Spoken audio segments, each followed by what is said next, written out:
Now, we've been spoiled with some pretty gorgeous sunshine lately, and summer in Chicago really seemed to come alive, but some days have been much hotter and more sunny than others, with temps above 90. For some, this brings back memories of 1995. Later this week marks 30 years since a dark moment in Chicago history, a story of heat, death, and blame, after more than 700 people lost their lives, all due to a brutal heat wave that didn't let up for 5 days. Blistering, devastating, oppressive heat. Temperatures have reached 100 degrees outside yesterday and probably today. It doesn't mean things are It's not a crisis City Hall as they are. that I know Chicago's not seen a crisis like this. We've seen a lot of things, but I don't think we've seen one like this. But it wasn't just the heat. It was an overwhelmed power grid. At about 4 in the morning, when power went out in a large portion of the city for a significant period of time, second outage, my husband, enraged, rose from a sweat bed. It was the political panic. We all have our little problems, but let's not blow it out of proportion. And it was social isolation. Many of the victims lived alone, lacked air conditioning, and no one checked on them. The problem are the people that don't call. We are talking about people that die because they neglect themselves. Back in 1995, that heat wave felt like a one-off, something extreme, something rare. But nowadays, heat waves aren't just more common, they're showing up earlier, and they're sticking around longer. So what's the deal here? Is this just your typical Chicago summer? Are we prepared to handle this every June or July? Or have we pushed the memories of 95 so far back that we've missed the chance to learn from it? All this week, we're taking you back to July 1995, when 739 people died in the city of Chicago as a result of the heat. We'll hear about what it was like that week, and from people sounding the alarm today, trying to make sure that history does not repeat itself. People like Eric Kleinenberg. He literally wrote the book on this topic called Heat Wave, A Social Autopsy of Disaster in Chicago. Eric, welcome to the show. Hey, it's nice to be here. Thank you. In July 2025, Eric, what would you say still surprises you or still sticks out to you about how everything went down back in 1995? You know, I grew up in Chicago, and so I am accustomed to very hot summer days. And in some ways, the extremity of the heat sort of something I remember is hit 106 and felt like 126 for a typical person. But these days, I think we've grown accustomed to the fact that climate change means hotter summers and more dangerous weather. We see it this week. Tragically, we see it every week. Mm-hmm. But I think the most puzzling thing that I still have trouble dealing with about that week in Chicago is that, on the one hand, there were so many hundreds of people dying publicly on television with refrigerated trucks at the medical examiner's office right in the center of the city. Everyone knew something tragic was happening. But at the same time, Chicago somehow persuaded itself that the deaths weren't really real, that the disaster was blown out of proportion. You heard Mayor Daley in that clip before saying, don't blow it out of proportion. Mm-hmm. And when I came back to Chicago to talk to people, and I just began my research on the heat wave, I was struck by how many people just couldn't accept the reality of this event. And to this day, I think the thing that's so troubling for the city is that, on the one hand, we know there was a great disaster, and on the other hand, we really don't want to go back and look at what happened and why so many people died. Yeah, as you've described, so much devastation and, so little attention at the time to just how the depth of what was actually happening. It seemed like at the same time, life was carrying on. You had, Clinton was president at the time. The O.J. Simpson trial was captivating audiences everywhere. Another Daley was mayor of Chicago, as you mentioned. And then at the same time, we have 98 degrees on July 12th. Was that not strange?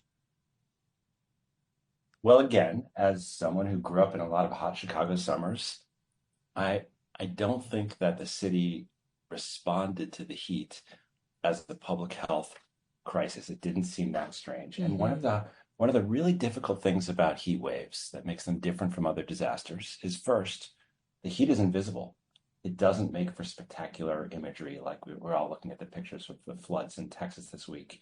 It's devastating. You can't get that image out of your mind. But if you close your eyes and try to picture a heat wave, almost nothing. Maybe you see kids playing in a fire hydrant. Mm-hmm.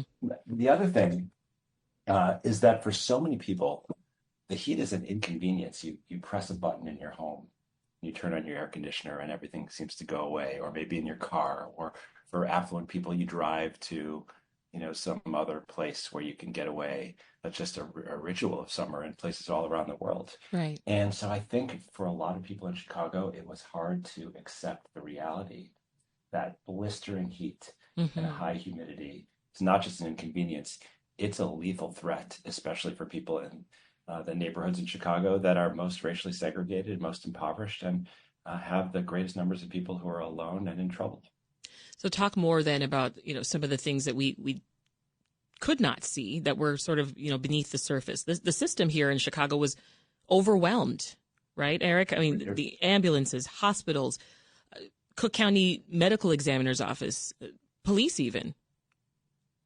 The infrastructure of Chicago was overwhelmed. The political system was taken unaware.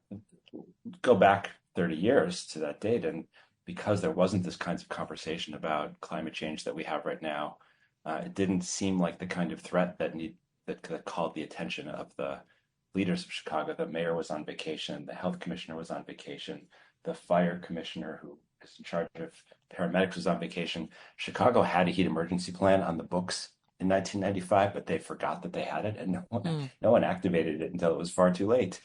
And as you said, overwhelmed on many levels. We had a clip of the power outages. Our grid was not up to the demand, and that remains an issue in Chicago and cities across the country. Yeah. What was ComEd's role back then? You talk about the overwhelmed power grid, but what should have happened? Well, I think we learned in 1995 that unless you make constant investments and make sure that you have a grid that's as resilient as possible, you're structurally going to be in difficult conditions when everyone turns on their air conditioner at the same time.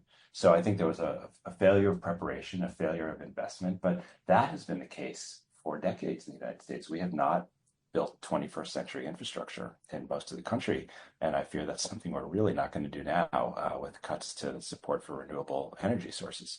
So, Con Ed was overwhelmed. Mm-hmm. And when the power goes out, that means that if you're living on a high floor of a building and you need to get an elevator to your apartment or down from your apartment, you are trapped. It means that if you live above the 5th or 6th floor, the water pumps won't work, so there's no water. A lot of people in Chicago were in trouble because of the power outage. That said, when I drew maps and looked at who died and where they died and why, it was less a story about who had access to power and more a story about social cohesion and social isolation and which neighborhoods created conditions that helped neighbors check in on one another and which had conditions that were just far more perilous. Yeah, I'm glad you went there, because what's interesting is that you can actually take a map, as you mentioned, of the heat wave related deaths, and you're looking at neighborhoods. You can also take another map that looks at lower income neighborhoods where there's poverty, neighborhoods that are under resourced. You can lay them on top of each other, and they kind of mirror each other, Eric. So talk more about the areas specifically that you're talking about and the correlation there that you saw. Well, everybody listening to this program knows that the zone of concentrated disadvantage and racial segregation and vulnerability in Chicago are on the south sides and the west sides. And that is true for a whole number of public health issues, and clearly was true for the heat. So I want to say at the first level, those maps are totally predictable, and they raise the question, why is it, if we know which places and which people are most vulnerable to a crisis like the heat, or later, COVID, why don't we do more in advance to protect those communities and make sure that we're doing everything possible to protect life? That's the first level. Mm-hmm. Now, I will say that as true as that is, I think it's abundantly clear that the heat wave was a case of environmental justice or climate injustice, where you can see the fault lines of the city playing out just as we would predict. I think the most exciting scientific discovery for my book is that I looked much more closely at those patterns of vulnerability. Mm-hmm. And one of the surprising things I learned is that there were actually a number of neighborhoods on the South Side that were overwhelmingly Black, that were disadvantaged, poor, and that surprisingly had among the lowest death rates in the city. They were more resilient, to use today's language, than many communities on the North Side that were whiter and more affluent. And when I really drilled down, I learned first, race and class mattered, segregation mattered, but at a deeper level, what really made the difference, what explains why some segregated neighborhoods did poorly and some did well, is the social infrastructure, the public spaces, people's access to gathering places where they could get to know their neighbors, where they built relationships. And in neighborhoods like, say, Auburn Gresham, where you have a lot of segregation, a lot of poverty, but a lot of social infrastructure, people had a system for knocking on doors. They knew who was old, who was alone, who needed a check-in. And in like a neighborhood across the street in Englewood at the time, which in the mid-90s was really kind of depleted and impoverished, a lot of empty lots and abandoned buildings, people were much more at risk of being socially isolated because the public life just didn't support that. And that was a huge part of the problem, wasn't it? And affected seniors most. Yeah, and I would say, back to your original question, what's the thing that sticks with me? There's the puzzlement, the denial, but there's also just the overwhelming fact that hundreds of people in Chicago died alone. We discovered something about the extent of isolation in a city that prides itself as a city of neighborhoods, of strong social ties, of communities. We live in a time when there are more people who are living alone and aging alone than ever before. And that really creates challenges for communities that want to protect their loved ones. Listening to you there, Eric, it's maddening to think of what that was like at the time. At the same time, then Mayor Richard M. Daley, as we said, he did what a lot of people were calling downplaying. Let's hear a little bit more from him. It's hot. It's hot. I know. It's very hot. Yesterday we broke all records. I hope we don't break records. I mean, we all have our little problems, but let's not blow it out of proportion. It is a crisis. It's hot. It's hot out there. We all walk out there. It's very, very, very hot. It's like getting heavy snow. It's like getting real cold weather. Yes, we go to extremes in Chicago, and that's why people love Chicago. We go to extremes.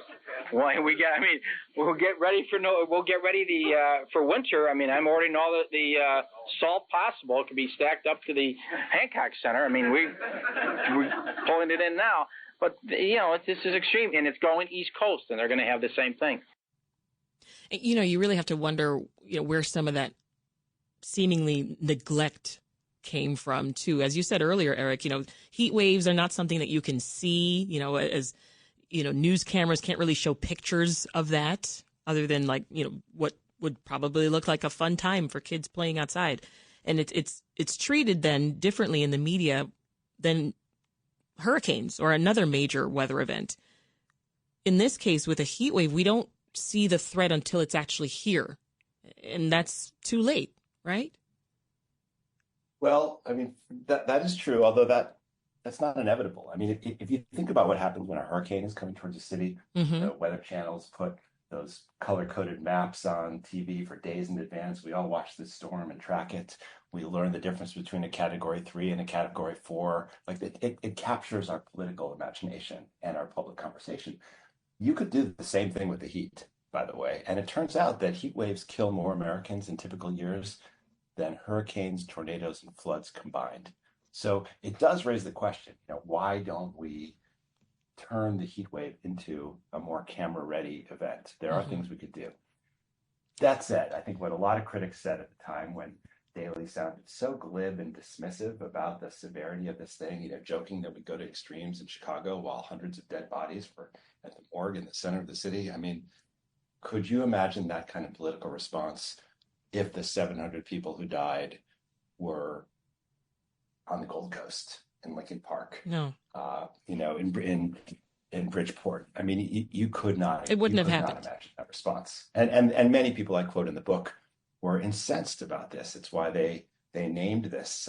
One of my key interviews with a guy who led the paramedic response and was not able to get access to the additional paramedics and ambulances that could have come in from the suburbs had the city called an emergency. Mm-hmm. He called it murder by public policy. Right. Murder by public policy. And I wish we learned our lessons in Chicago and also in other parts of the country in a way that could have helped to save lives in later events. Honestly, when I look at the floods in central Texas this week and I hear people saying, how could something like this happen? How could so many people die so fast?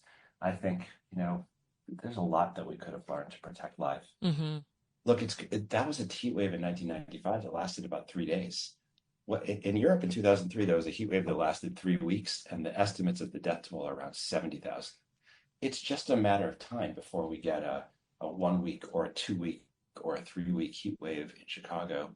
And one can only imagine how that would stress our social systems, our public health infrastructure, our capacity to have the city function. And if there's anybody listening who thinks, oh, the Chicago power grid is going to be fine in a 3 week heat wave, or the Chicago hospitals are going to be fine dealing with all the people who come in, or Chicago's social system, our safety net, our neighborhood watches are going to be strong enough to deal with the kind of crisis that climate scientists think are more likely. Mm-hmm. I have a bridge to sell you. We'll leave it there. We've been speaking about the heat wave that killed more than 700 Chicagoans that happened 30 years ago this week with Eric Kleinenberg, who's the author of the book Heat Wave. Canada. We should move to Canada. A giant trove of weapons, a plan to seize land in Quebec, a recruitment drive on social media. That's all part of what the RCMP alleges is an ideologically motivated plot. Earlier this week, police charged 4 Quebec men with being part of a plan to form an anti-government militia. 2 were active Canadian Armed Forces members. Another had retired from the military. The 4th is a former civilian instructor with the Royal Canadian Air Cadets. The RCMP's Staff Sergeant Camille Labelle talked about the possible motivation of the group.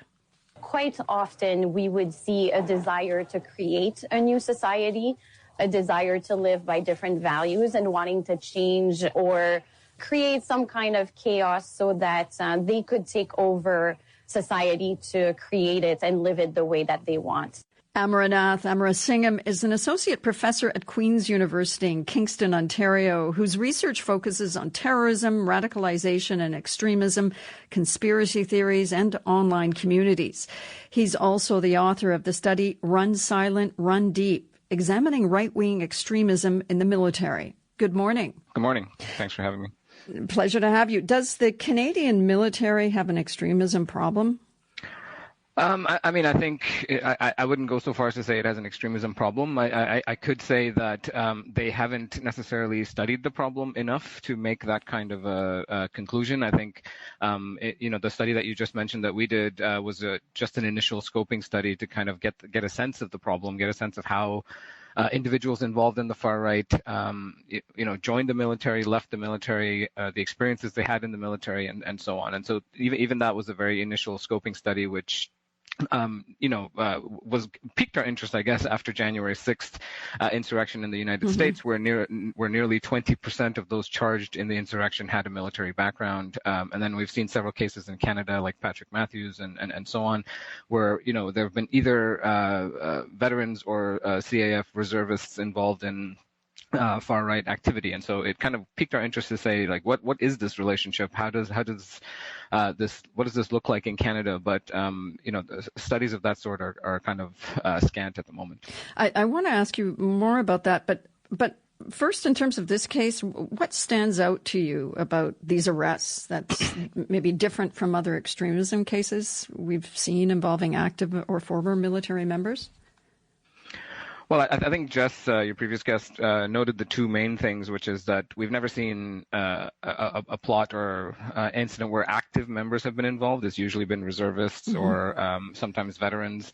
And then the size of the weapons cache as well is quite unprecedented. The thing I might add is it does seem like there is this kind of I guess, meshing of anti-government extremism and far-right extremism in this case. That there hasn't necessarily been RCMP statements that kind of make clear, I guess, what the ideology of some of these guys were, but the idea of seizure of land and taking of land, I think, places it quite squarely, for me at least, on speculating without them confirming it, that it kind of it is in the far right space, because the seizure of land and controlling land has very much been part of the far right movement going back decades. Mm-hmm. This idea of creating a white utopian society that pushes back against some of the values in society that they see are corrupt.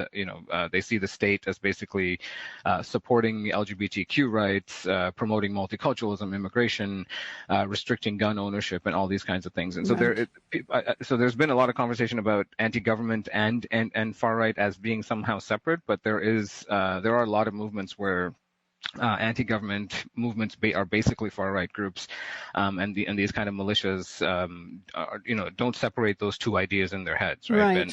And so I think that's what we're kind of looking at here. Yeah, I mean, as you say, the RCMP hasn't commented on these men's political leanings, but you've interviewed a lot of former Canadian Armed Forces members who joined far-right groups. I mean, what did you learn about their specific motivations? Well, this was what was interesting. We spoke to Canadians, Americans, Europeans who had, to be included in the study, they had to be this niche category of had people who had military experience, but who were also part of the far right or had been part of the far right. And so that isn't a lot of people, and who fit both of those categories and who are willing to talk to us. But some of our conclusions are basically that there is no single profile, right? And so we spoke to people who quite actively saw the military as a resource for weapons training, for organizational training, for tactical training. And so there's a lot of posts on different far-right forums, for instance, that say, go out and join the military, take advantage of what they have to offer, and then bring that education, that weapons training, all of that back to the movement, back to us, and then, help us get ready for the coming, anti-government revolution or race war that's around the corner. So use the military to get that training and then bring it back to the movement. Then there are others who became radicalized to the far right while in the military. And so this was quite interesting to us, and when we talked to them about it, they basically said that there was, and I want to be careful how I say this, I don't want to say the entire military is, misogynistic and racist or something, but they said there is this element of normalized misogyny and normalized racism and normalized kind of hypermasculine culture within the military, which for these individuals at least kind of served as a stepping stone towards more far-right ideas. And so there was that level of experience within the military, kind of normalized violence for them, normalized dehumanization for them, which allowed them to kind of go into different movements and different groups while in the military. Right. Now, there are high-profile cases of Canadian military members taking part in far-right plots. In 2021, a U.S. judge sentenced former Manitoba Army reservist Patrick Matthews to 9 years in prison for charges related to what the FBI described as a neo-Nazi plot to instigate a race war in the United States. I mean, do far-right extremist groups specifically look to recruit military members?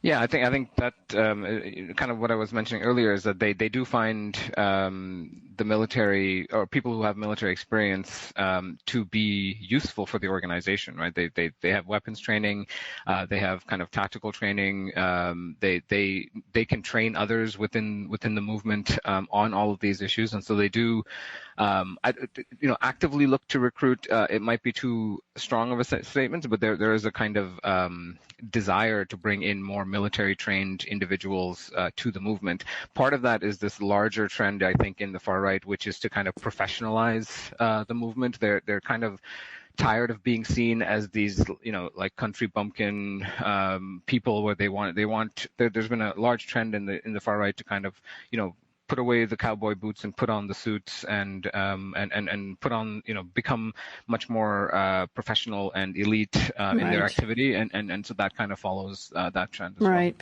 Now, we asked Ed Fitch about extremism in the military. He's a retired Major General and a member of the advisory panel set up to look at systemic racism and discrimination in the Canadian Armed Forces. That 2022 report found the number of Canadian military members belonging to extremist groups is growing and that it's getting harder to detect them. Take a listen. We don't know that it's a rise. It's a complex problem. There are about 100,000 combatants in the Defense Department. So all these people have to receive at least basic soldier training. That's a lot of people. And it's well understood in the Department of National Defense that there are people that may want to exploit the excellent training and equipment and may want that training for inappropriate purposes. Ed Fitch says it's hard to know exactly the degree of extremism in the Canadian Forces. What are you seeing in terms of the instances of these kinds of extremism in Canadian military?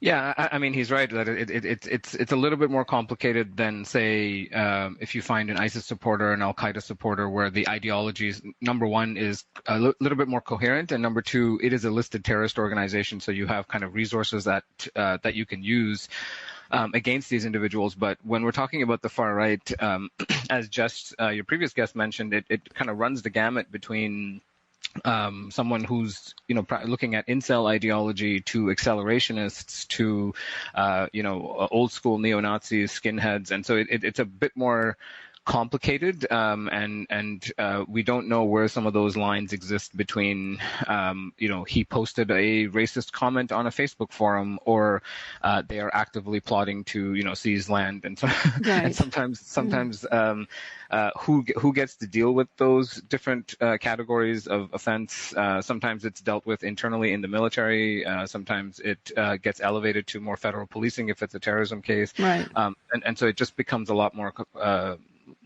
sticky, I guess, where free speech ends and where some of this hate speech begins. Right. We don't have much time, but I want to read you a statement by the Canadian Armed Forces that they released this week. They said CAF members are prohibited from participating in an activity or being a member of a group or organization that relates to hate-related criminal activities and or promotes hatred, violence, discrimination, or harassment.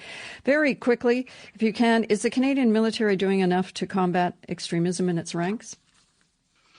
No, I think part of it is they, getting some studies in play about the scope of the problem, understanding the nature of the problem, and then working with internal and outside experts to kind of come up with mechanisms by which you can root out and detect some of this stuff. I think it's still very early, I think, for them. Okay. Thanks so much. Amaranath Amarasingham is an associate professor at Queen's University in Kingston, Ontario, whose research focuses on terrorism, radicalization and extremism, conspiracy theories, and online communities. Allow me to apologize to other families formed through transracial adoption, because I am deeply sorry that we suggested that interracial families are in any way funny or deserving of ridicule. As more states limit or ban access to abortion, some are beginning to push adoption as an alternative for women facing unplanned pregnancies. But when do laws go from accommodating to exploitative? From the Center for Investigative Reporting, Julia Lurie examines the consequences in one of the most adoption-friendly states in the country. C.O.W.S and her partner Dominique Stanley recently welcomed a baby girl. But it's their first child, Tiana, whose photos blanket their Detroit apartment. I kind of find myself feeling like she's here, but she's not here, After Goins gave birth in 2018, she was in crisis, facing eviction and unable to find room in a shelter. Cold outside. I had a whole 3-month-old baby. Where do we possibly go?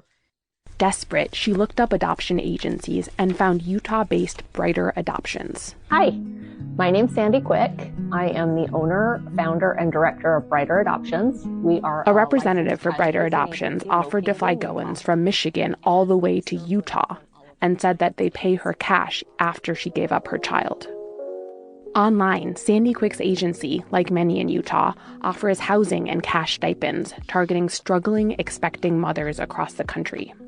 Quick has said that over 95% of her birth mothers come from out of state. The lady just kept calling, we're pushing for time, this is what you want to do, this is what you want to do. So in my head, it's like, okay, winter is coming around. I don't want to be outside with her.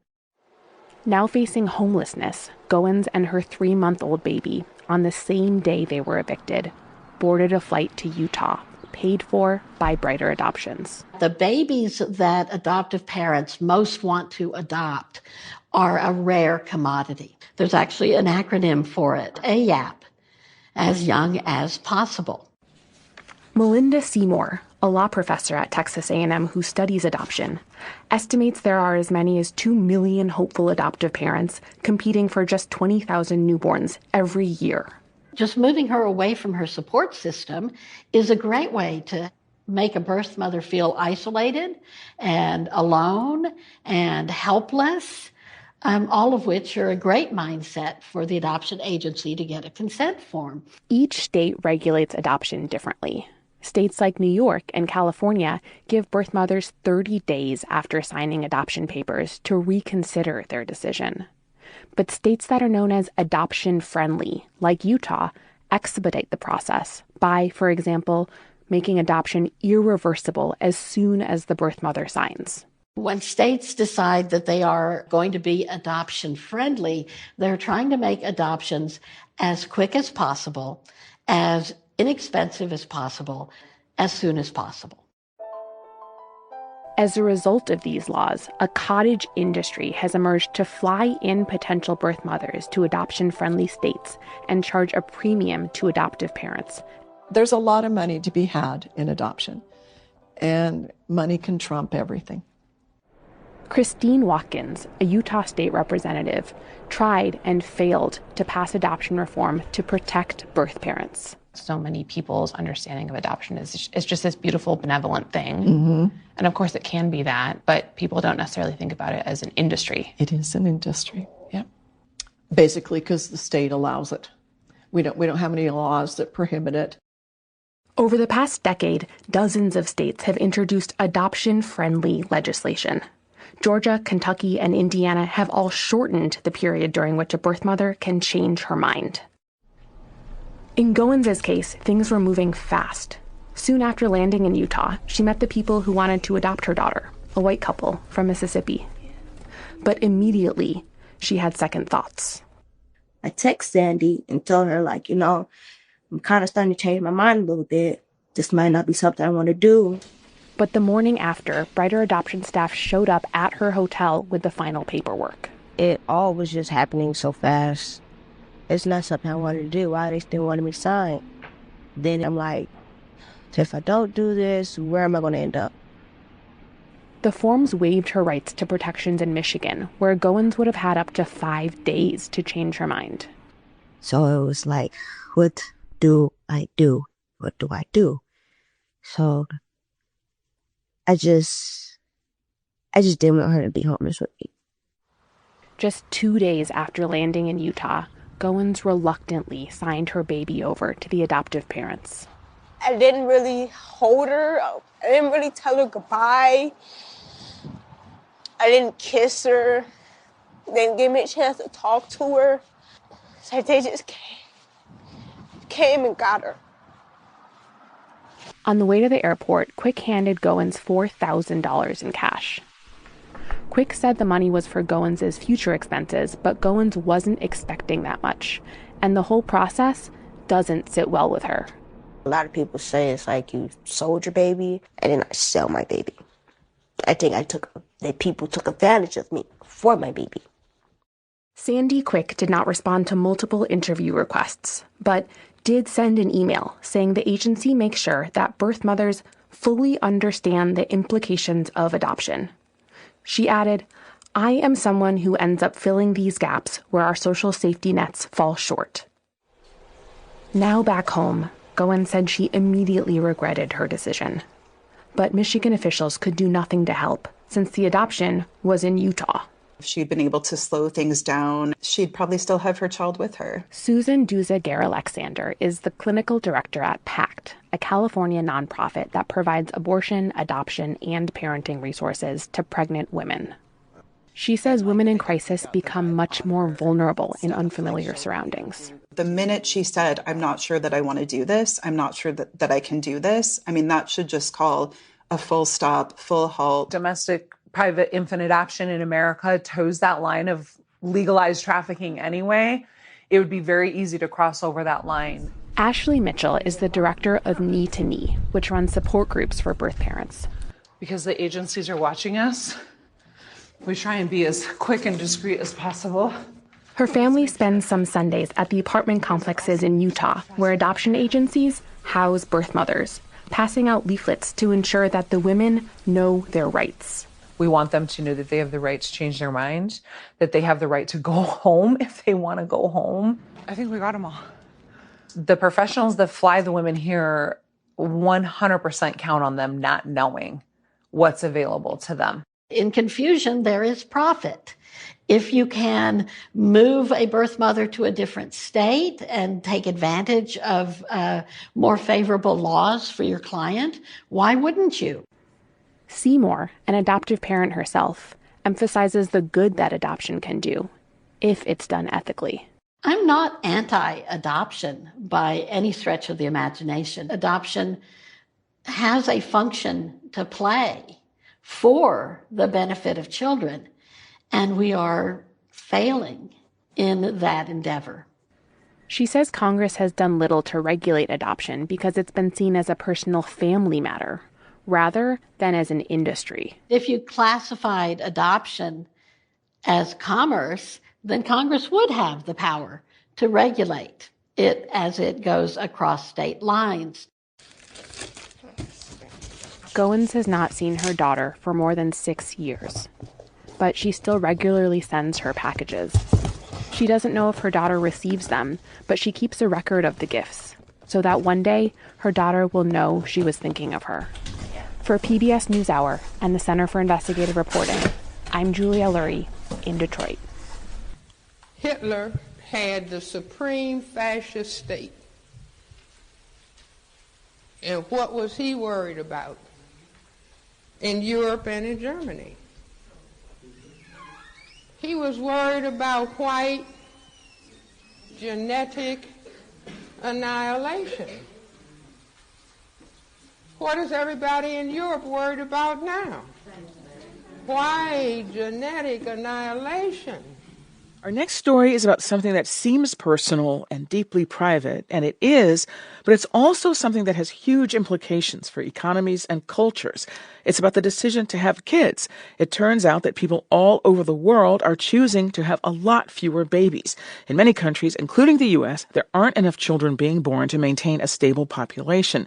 NPR's Brian Mann and Sarah McCammon have been looking into why this dramatic change is happening. When we first started looking at the data showing this massive drop in the number of babies being born around the world, Brian and I were both a bit confused. Yeah, remember, the big fear back in the 1960s and 70s was people having too many kids.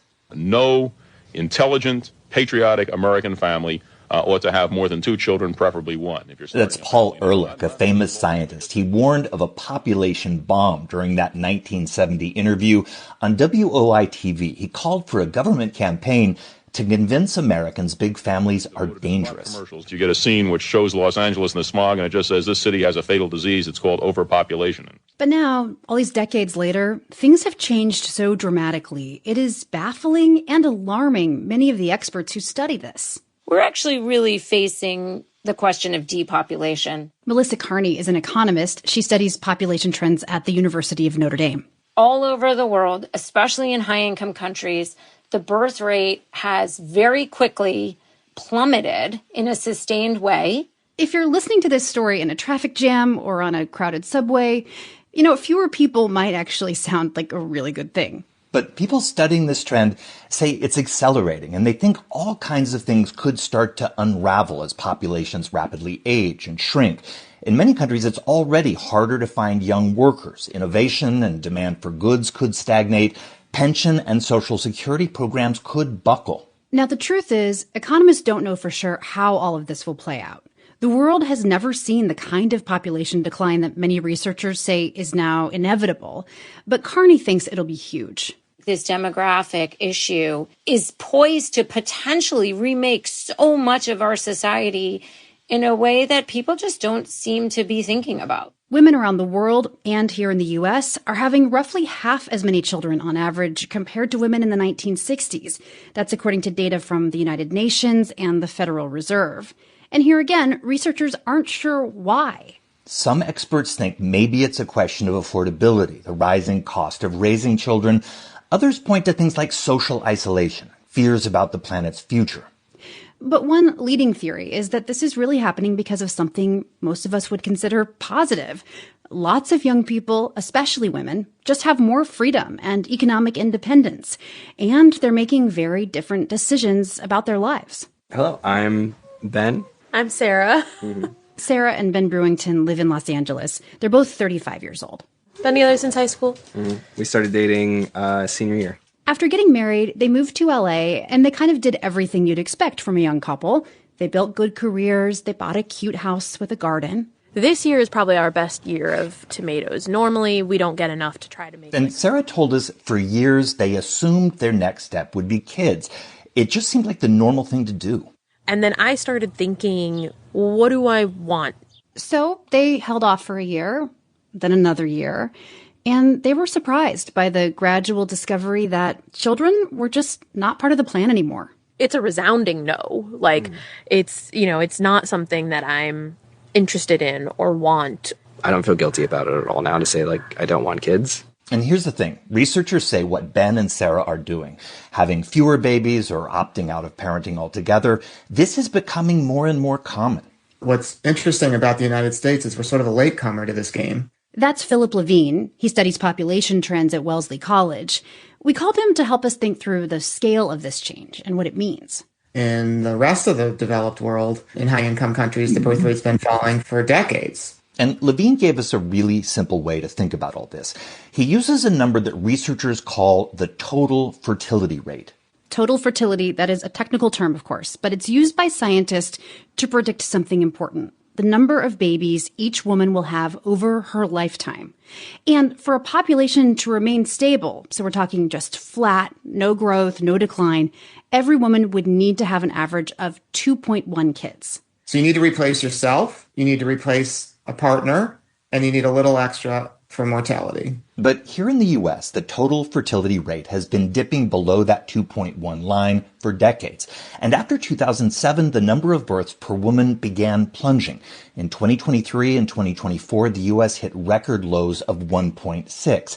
Levine says the U.S. is actually doing better than most developed countries. We're at 1.6, which we're worried about at 1.6. South Korea is at 0.7. There's just, relatively speaking, no children being born in South Korea. And South Korea is not alone. A United Nations study published last month found more than 1 in 10 countries now have what researchers think of as hyper-low fertility. Again, there's a debate about why this is happening. But Levine agrees the biggest single factor may just be growing freedom. You have more choices in life today than you used to. And there's a whole host of options that doesn't involve having children. Which brings us back to Ben and Sarah Brewington, the couple in LA. They told us they're aware that personal choices like theirs about kids and parenting could reshape the world. I know that there definitely is, there is going to come a time where, everyone's retiring and there's not going to be a workforce. But here's the challenge. Younger adults we've been talking to, including Sarah Brewington, say convincing them to have more children won't be easy. It feels unethical to tell people to go through a grueling process because you want to have another baby in the world. But governments around the world are searching for ways to boost the number of babies being born. It's happening in progressive countries like France and Sweden. It's happening in authoritarian places like China and Russia. And it's happening here in the U.S. Later on All Things Considered, we'll look at the politics and the right-wing populism that's shaping America's debate over fertility, population, and family. I'm Sarah McCammon. And I'm Brian Mann, NPR News. Why genetic annihilation? For much of modern history, the U.S. has held the dubious distinction of incarcerating more people than any other democracy, the number peaking at a staggering 1.6 million people behind bars in 2009. But what if I told you that within the next decade, that number could drop to just 600,000? That's right, a full million fewer people in state and federal prisons than at the peak a decade and a half ago. This projection comes from Keith Humphreys, who introduced this idea in a recent piece for The Atlantic. Humphreys is a professor of psychiatry and behavioral sciences at Stanford University and joins us now. Welcome. Very glad to be on the show. So what would you say are the main factors driving the drop in incarceration rates that you project over the next decade? One thing is context for people to know is there's a difference between jails and prisons, and I'm talking about prisons. So jails are cities and counties run them, and if you go into a jail, you can figure out what went wrong last night or last week. But when you go into prisons, you're really looking into the past. You're meeting people who have been sentenced 5, 10, 25 years ago, and maybe are on their second or third time in prison. So prisons don't change until long after the crime and punishment situation has changed. And what's going on now is after, a period of very intense crime and very intense imprisonment in the 70s and 80s, that population is now aging out. And since that time, thankfully, crime has dropped a lot in the 90s and the aughts up to the present, and young people are not entering prison. And you note that one reason incarceration rates are projected to fall is because the U.S. population is aging, including those who are already in prison. Can you talk about how old on average are people who remain in prison today for crimes they committed as juveniles or in their early 20s? The imprisonment rate for men who are senior citizens is more than double that for men who are 18 and 19, which we think of as sort of the peak years when people are initiating crime. Right. So we've never had so many 50, 60, 70, and 80-year-olds in prison before. Over the next decade, some will pass away, others will be discharged, and they will probably not commit crime again, because the one really robust predictor of desisting from crime is getting old. That will reduce the prison population on the back end. Meanwhile, on the front end, crime collapses in the 90s. Juvenile arrests have dropped 80%. Yeah. Can we talk about that? Because that one graph grabbed me in your piece. It was showing the rate of juvenile imprisonment in 2007 versus in 2022, and the plummet was staggering. What do you credit for that huge drop in juvenile imprisonment? In the 70s and 80s, crime is really booming. Police get overwhelmed. So it's more likely that you will get away with it, and that tempts more people into crime. Well, as crime finally peaks, violent crime peaks in 1991, and starts to go down, you get the virtuous cycle in the other direction. Fewer people are committing crime, so I think, okay, that's not something people do. My friends don't do. Second, there's the ratio of police to criminals is more favorable. You're more likely to get in trouble, and that deters people. And then the other thing is generations are getting smaller. Starting in 95. Juvenile arrests are dropping, and they drop for a quarter century, down 80%, 80. Wow. Just so incredible. That is, it's such good news. Well, if we really do reach a bottoming out in incarceration rates in this country, as you project, what do you think a snapshot of the past 10 to 20 years reveals about our criminal justice policies and maybe our values as a country? Yeah, multiple things. On the one hand, you can always say there is this basic contradiction. We're the land of the free, and we are the world's biggest jailer, right? And so that doesn't speak well for our moral consistency, I would say. On the other hand, we do clearly respond to changes. Most of the calls around what to do in criminal justice has been towards, reducing prisons, reducing sentences, alternatives to incarceration as crime has gone down. That has made a difference. Another important point is, these young folks are the most diverse generation we've had in this country ever. And in the 80s and 90s, there was a lot of projection forward. I think it was sort of white anxiety of, all these kids who aren't white, they're going to be trouble. There's going to be more and more crime. Completely opposite of the truth. Great kids. We've hardly had a better behaved generation. So those things are all more encouraging. And as I said in the piece, I think it's going to get even better in the years ahead. Good news. Thank you so much for delivering that. Keith Humphreys, professor of psychiatry and behavioral sciences at Stanford University. Thank you so much for joining us today. Thank you. Mr. Doe, going on in your country right now in Vietnam is 4,000 little kids who are in quarantine camps away from their parents because of this fake scamdemic. And you come to my country and you act like one of these communist parasites. I ask you to go the back to Vietnam.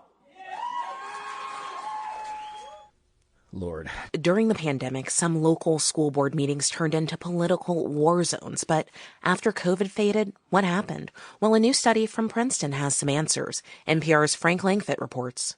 For decades, American school board meetings were mostly polite, dull affairs. COVID changed that. Sarah Leonardi joined the Broward County School Board in Florida in the midst of the pandemic. After the board passed a mask mandate, some parents were furious. We would get some very vitriolic emails and some phone calls here and there. Some of them were kind of veiled threats. But as COVID showed signs of ebbing, there were new flashpoints. In 2021, Leonardi chaperoned an elementary school field trip to a local bar and grill, which just happened to be gay-owned. Conservative media picked up the story and the threats poured in. Some of them were you can't outrun my Glock 9mm gun, take a dirt nap. One was sell that as a sex slave to ISIS, which was oddly specific. Leonardi says people still threaten her to this day. Things must pop up in conservative media every once in a while. So I'll get an email or a phone call about it, just telling me what a horrific person I am. Leonardi's experience captures the shifting and growing threats facing local school officials. Princeton's Bridging Divides initiative interviewed her as part of what it says is the largest and most comprehensive research project on the topic in the country. Investigators studied what happened from November 2022 through April 2023 and the same period 2 years later. They found threats and harassment rose by 170%. Sam Wilson is a senior research specialist with the project. It's hard to directly tie why do folks do this, but it was tightly correspondent with national attacks on diversity, equity, inclusion initiatives, LGBTQ plus policies in schools. Rutabe Kishi is the group's chief research officer. She says the targets held a variety of political views. This isn't really a partisan issue per se. We're seeing really similar reports of experiences by all sides of kind of the political spectrum. In addition to Leonardi, NPR interviewed 6 other current or former school board officials. They said the anger and distrust that developed during COVID helped fuel and shape future disputes over cultural issues. Al Moyer is in his 9th year on the Gettysburg Area School Board in Pennsylvania. He says battles over masking frayed relations in the district. Then, in 2023, another controversy erupted. Some in the community were uncomfortable with a tennis coach who was transitioning to female. Those two situations really caused kind of the second Civil War battle in Gettysburg. It was pretty ugly, to be very frank with you. Moyer said one resident called a Republican board member a Nazi to her face. I think some of this trickles down from what's happening in Harrisburg and D.C. Russell Dvorsky recently retired after 14 years on a school board in suburban Waco, Texas. He says fake stories on social media often fuel harassment of school officials. I am consistently and constantly harangued with individuals saying, kids are dressing up like cats and they have litter boxes in bathrooms. Even though there's never been a school district that had that situation, people believe it. Dvorsky says trying to set people straight is exhausting. You just get certain days when you're like, why am I doing this? I'm fighting an uphill battle. It's kind of like pushing a wet rope up a hill. The Princeton researchers worry that harassment could drive some school board members to leave public service. But Sarah Leonardi, the one who took the students to the gay-owned restaurant, isn't quitting. Ultimately, I decided to move forward and run again. And that's just a sacrifice or a vulnerability I'm willing to accept for now. Because, she says, she still feels like she's making a difference. Frank Langfitt, NPR News. The White Wall: How Big Finance Bankrupts Black America by Emily Flitter. The credit scoring company FICO recently announced it will add something new to some of its credit scores, data from buy now, pay later loans. Those are the loans that allow shoppers, usually online, to break up a purchase into installments, a way to pay that's become very popular. So how will this affect people's credit? NPR personal finance correspondent Laurel Walmsley is here to talk us through it. Hey, Laurel. Hey, Aisha. So I know a lot of people are using buy now, pay later. I use it. What is FICO doing here? Yeah, so a FICO score tells lenders about your credit worthiness. Lenders use it to decide whether to offer you a loan or a credit card and at what rate. Now, right now, that score doesn't include any data about any buy now, pay later purchases. Now, 2 of FICO scoring products will incorporate that data starting in the fall. And as you said, these payment schemes are ubiquitous now when you're buying something online. If you're buying a pair of sneakers at checkout next to the credit card box, you'll see something that says, or pay in 4 installments with a service like Affirm or Klarna. So I asked Julie May at FICO why the change, and she said it's because buy now, pay later is becoming a really big part of how people are managing their finances. And so FICO wanted to be able to manage and reflect that shift in the FICO score. And it has really grown in the last few years. Last year, 15% of American adults used buy now, pay later. Okay, so who's in that 15%? Well, according to research at the Federal Reserve, it's more common among low and middle income folks, Black and Hispanic people, and women. It's also more common among Gen Z and millennials. And they say they're using it for a few reasons. Number one is just to spread out payments. A common format is breaking the cost into 4 flat payments with no interest if you pay on time. Some people are even paying their grocery bill this way. Other reasons folks are using this is to avoid credit cards and paying interest. And some said it was just the only way they could afford to make their purchase. But typically these loans are pretty small, averaging $142 in 2022. So if these loans haven't been a part of credit scores, it seems like that would be kind of a blind spot for lenders. Yeah, it has been. Here's how Adam Rust at the Consumer Federation of America explained it. In the past, when buy now, pay later loans have not been reported to credit bureaus, that has meant that credit card lenders couldn't see the presence of that debt when they were making a decision on how much credit to offer. And that set up a possibility where a lender might offer more credit than a person could reasonably afford to repay. FICO says lenders have been wanting this kind of data to give them a fuller picture of people's finances. So what will be the impact of all of this on people's credit scores? Well, it'll depend on whether people make their payments on time.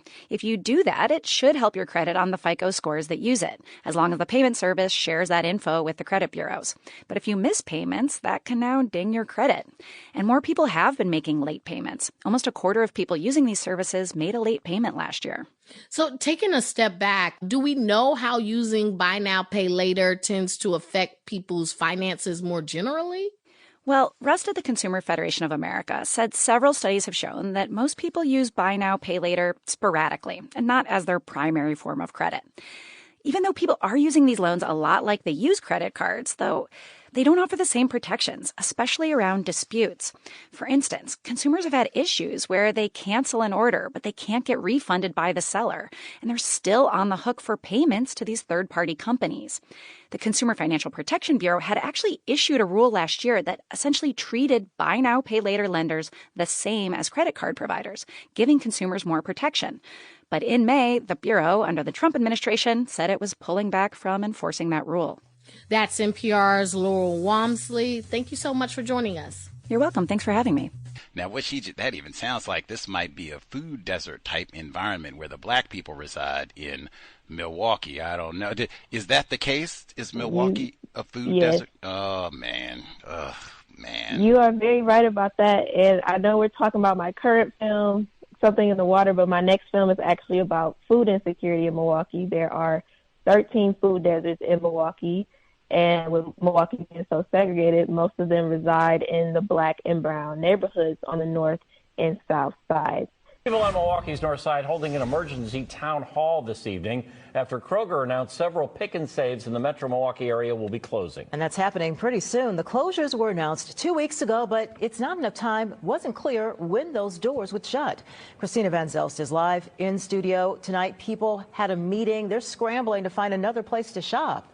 Yeah, Kim, there were several state and local elected officials in that room at Metcalf Park Community Bridges tonight. Meeting organizers say it wasn't until they saw a post on Facebook that they found out their neighborhood Pick and Save is closing July 18th.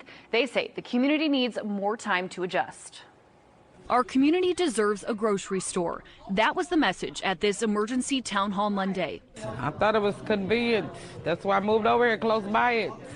Now they're taking it away. 2 weeks ago, it was announced 5 Pick and Save stores across southeastern Wisconsin would close in Glendale, South Milwaukee, Oak Creek, and 2 in Milwaukee. The focus at Monday's meeting, the location at 35th and Meineke. I've been around here for 8 years. That's the only store I know. We don't have a lot of grocery stores in black and brown neighborhoods. Metcalf Park is in the center of Milwaukee that connects to various neighborhoods. Melody McCurtis is the deputy director for Metcalf Park. She says the closest grocer with a pharmacy is more than 3 miles away. So folks can't walk to another grocery store. They're going to have to take a bus. They're going to have to get an Uber, get a ride to the grocery store if they don't have a car. Alderman Russell Stamper, who represents the district, says he's going to look at funds for a grocery store during the city's budget cycle. Local and state officials at the meeting say they reached out to Pick and Save personally, and in an emailed reply, Pick and Save suggested people impacted try free prescription delivery for the remainder of the year. The company also suggested grocery delivery, offering a 30-day trial. But the people here say that doesn't solve the problem. Folks are also talking about starting multiple co-op grocery stores, because we don't just need one grocery store, we need multiple so that we can have healthy, safe, thriving communities. Pick and Save says the closures are part of a larger company-wide decision to run more efficiently. Please don't close it, y'all. Just don't close it. We need Pick and Save. During tonight's town hall, community members agreed to organize a march and rally outside the store set for July 18th. And we did reach out to Pick and Save for comment tonight, but have not heard back. Back to you. Christina Van Zels, thank you. Stop playing like you're tough when you're not. That's the message. You're a prisoner of war. Act like one. Name, rank, serial number, hands in the air. You've been captured. Don't act like you haven't been. They've already got a make on you. Already got your fingerprints. You've already been computerized for life. Records show that the San Diego Police Department shared data from its automated license plate reader program with federal law enforcement agencies more than 60 times last year. Local advocates flagged it as a violation of a state law that explicitly prohibits local police departments from sharing that kind of surveillance data with outside agencies. They should be held to a higher scrutiny, and particularly when using technology that is storing and sharing all of our private data. And California Attorney General Rob Bonta seems to agree. In April, his office sent SDPD a letter saying the department likely violated state law. San Diego's automated license plate reader system uses 500 cameras to track data on every vehicle it captures. The system records the color, make, model, and location of each vehicle, and which direction they are traveling. It stores millions of these data points in a third-party database that other law enforcement agencies have access to, as long as they have permission from SDPD. Captain Charles Lara says the department is no longer sharing data with any outside agency. After several weeks of back and forth, we consulted with Deputy Attorney General Michael S. Cohen to make sure that we were doing what we needed to do. The city's independent privacy advisory board says that the decision is a big win for residents. The board chairman, Tim Blood, wants to continue working collaboratively with SDPD to implement more privacy protection policies. I think the next big step is for the Privacy Advisory Board to advise these agencies on a more comprehensive plan on what is effectively data management, which is really what all this comes down to. Automated license plate reader systems have for years been controversial, but they've come under increased scrutiny this year because of President Trump's mass deportation campaign. Federal agencies like Immigration and Customs Enforcement want to use this data to detain immigrants without legal status. Advocates want the city council to defund the program entirely. They say the police department's likely violation of state law shows that they cannot be trusted with this sensitive information. That shouldn't be seen as a minimal mistake, right? And instead, that should be seen as a huge red flag. That if they can't even abide by the language of the law that was created to specifically for the use of this technology, why would the public trust that they should use this technology at all? And the council is considering it. Councilman Steve Whitburn has long been a supporter of automated license plate readers. But he says last month's immigration raid in South Park has made him reconsider his position. It seems within the realm of possibility that this administration would try to force the city of San Diego to share ALPR data, and that the administration would use that data to enforce its immigration policies or for other purposes that many of us would oppose. The Public Safety Committee is scheduled to review this item in the coming week. Gustavo Solis, KPBS News.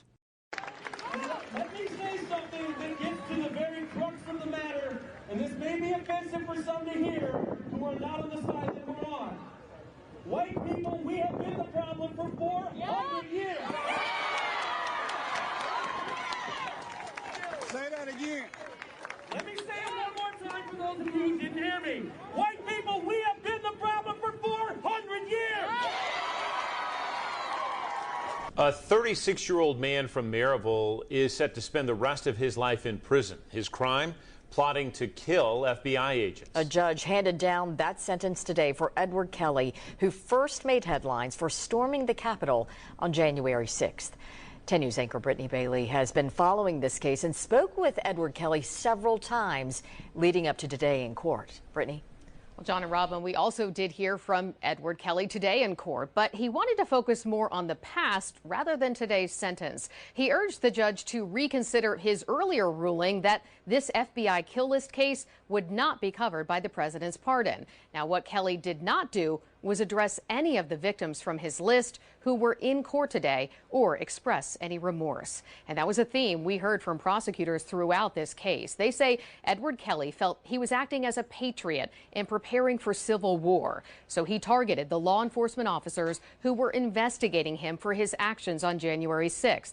He created a kill list of more than 30 names, making plans to murder them at work, their homes, and public places. He made plans to attack the FBI Knoxville field office with IEDs, conducted training exercises with his co-conspirators, and made sure he had access to an arsenal of weapons. And during their investigation, they also found child pornography on his computer.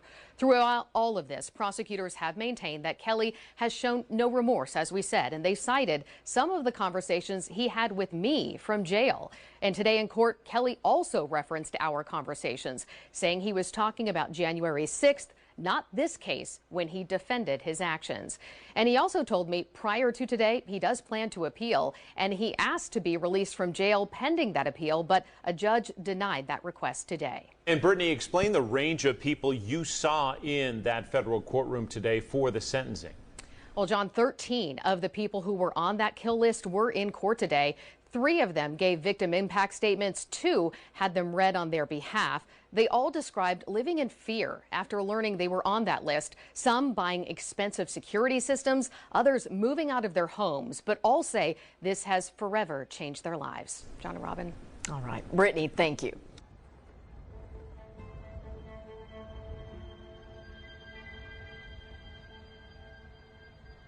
I turned the ISO up on my camera, and I have this dark photo of this flag waving, and smoke is, tear gas is coming down, and there's hardly any more people up the top.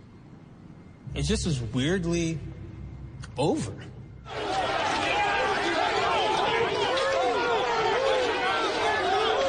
You know, I walked 2 blocks, called an Uber. I just remember looking at who my driver was going to be, and I was so relieved that this driver was a black man. Because I really, honestly couldn't deal with any more white folks that day. I couldn't. I was just over it. Late last month, the Justice Department fired several officials involved in the January 6th criminal prosecution, while others have been demoted to low-level positions. They're just the latest moves that some say are part of a retribution campaign against anyone who worked on the January 6th investigation. White House correspondent Laura Barone-Lopez spoke with one of the prosecutors who led that case. Greg Rosen is the former chief of the Justice Department's Capitol Siege Section, where he helped lead the largest federal criminal case in U.S. history after the violent January 6 attack on the U.S. Capitol. Last month, he left the Justice Department in the wake of President Trump's decision to pardon or commute the sentences of more than 1,500 January 6 defendants. Greg Rosen joins me now. Greg, thank you so much for being here. Thanks for having me. You were a longtime assistant U.S. attorney at the Justice Department. You served there during the first Trump administration. Did the January 6 pardons play a role at all in your resignation? Watching a case like the prosecution of the riot at the U.S. Capitol on January 6, 2021, was a culmination of efforts over the course of 4 years. And watching it end in the way it did, not just with the pardons, but with the firings and arguably the dismantling of certain aspects of the Department of Justice, was incredibly disheartening. And so did it play a role? Sure, it played a role. As you mentioned, there were so many people that worked on those January 6 cases. There were thousands that worked on it across federal law enforcement. And many of them were either fired or have resigned. Since then, what do you think this says about the future of the Justice Department or the way the Trump administration is handling the Justice Department? I mean, I hope it's just a blip on the long record of an esteemed Department of Justice. I mean, the Justice Department is named for virtue. It means something.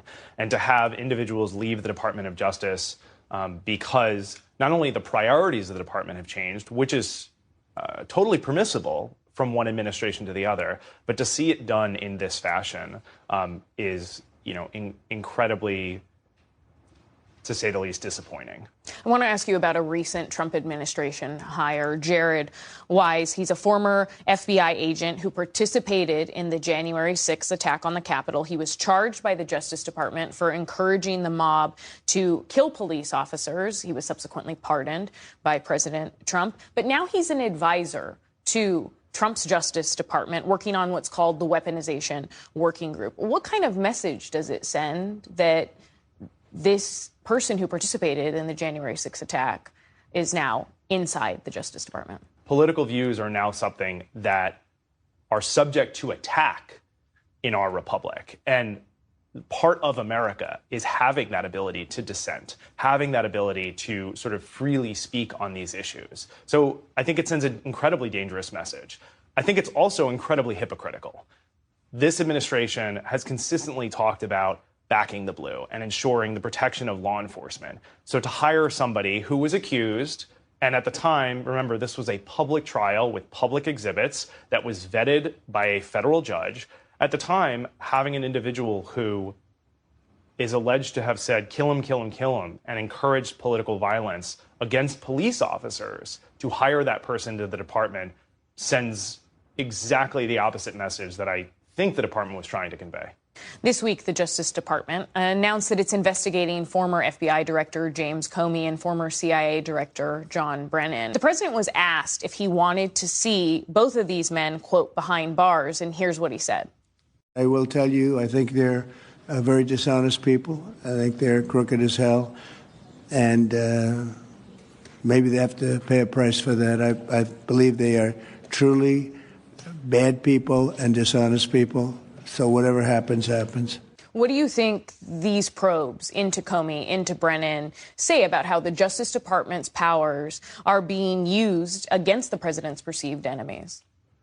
So perception is reality. And the perception right now is that anytime you do anything against the president or an ally of the president, that you will be subject to some sort of scrutiny or investigation simply for having the audacity to speak out or to say something that is different. And that's a huge problem. That's a huge problem in this country. That is something that everyday Americans do not want. You do not want these investigations being driven by the Twitter sphere or being driven by sort of inklings that happen. You want it to be done carefully. You want it to be done thoughtfully.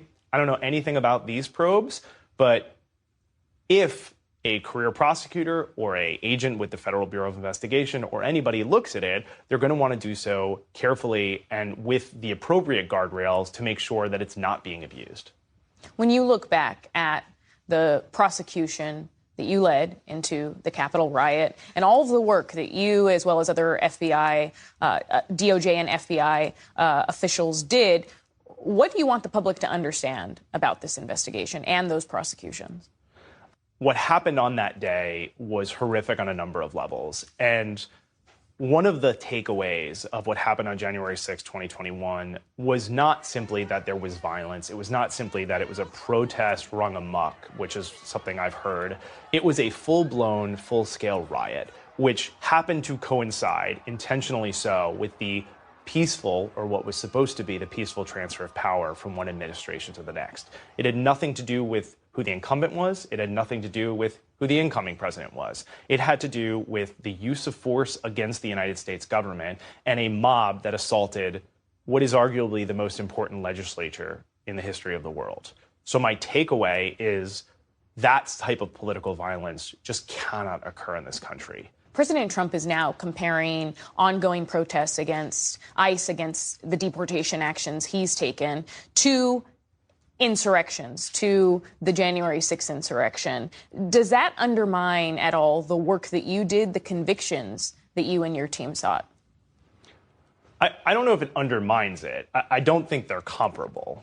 What happened on January 6th, as we described it in briefings and argued before courts, was sui generis. It was unique, it was one of a kind, and it was one of a kind because of not just the sheer violence we saw and the amount of people that were there and the amount of officers that were hurt, but it was also because of when it was occurring, which was during the Electoral College certification. Other protests have, and unfortunately perhaps will, devolve into violence depending on what the issue is.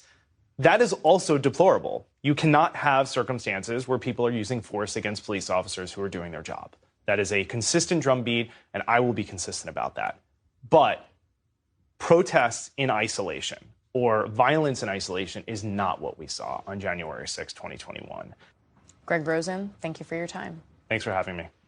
That if you want ultimate expression of white supremacy and the white supremacist mentality, and you want to put it in the form of one person that I would name, and that's something I very seldom do, it would be Jeffrey Dahmer. He's the ultimate expression of white supremacy. Everything that he was doing, working in a chocolate factory, the whole 9 yards, storing black male bodies in canisters of lye and alcohol and whatnot, got them in the refrigerator, and cannibalism and all of that, and calm, very methodical, even when questioned by the law enforcement officers, very calm. Hannibal Lecter. Frozen femurs in the freezer. Jeffrey Dahmer. A Middletown Township man learns his fate after a grisly crime last year. Justin Moan sentenced to life without parole, convicted of beheading his own father and then posting the video online. Our Chris O'Connell has the very latest from court today. Justin Moan showed no emotion as his life sentence was handed down by a Bucks County judge today. The 33-year-old admitted to killing and beheading his father in a week-long trial. Meanwhile, his family members are remembering their husband, father, and friend.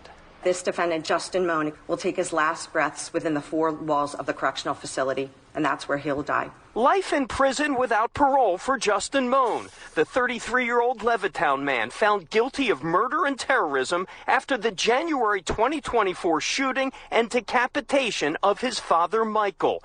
Posting the grisly 14-minute video on YouTube, he called on others to mobilize a militia to kill government employees. Prosecutors say Moan methodically planned the ambush with a written to-do list. Until they take their last breath, they will grieve their father's loss, and they will never be able to unsee that crime scene and that video for the rest of their days. Moan says he killed his 68-year-old father after trying to make a citizen's arrest for treason. Moan was arrested after trying to scale the fence at Fort Indiantown Gap in an attempt to overthrow the U.S. government, driving a Toyota Corolla.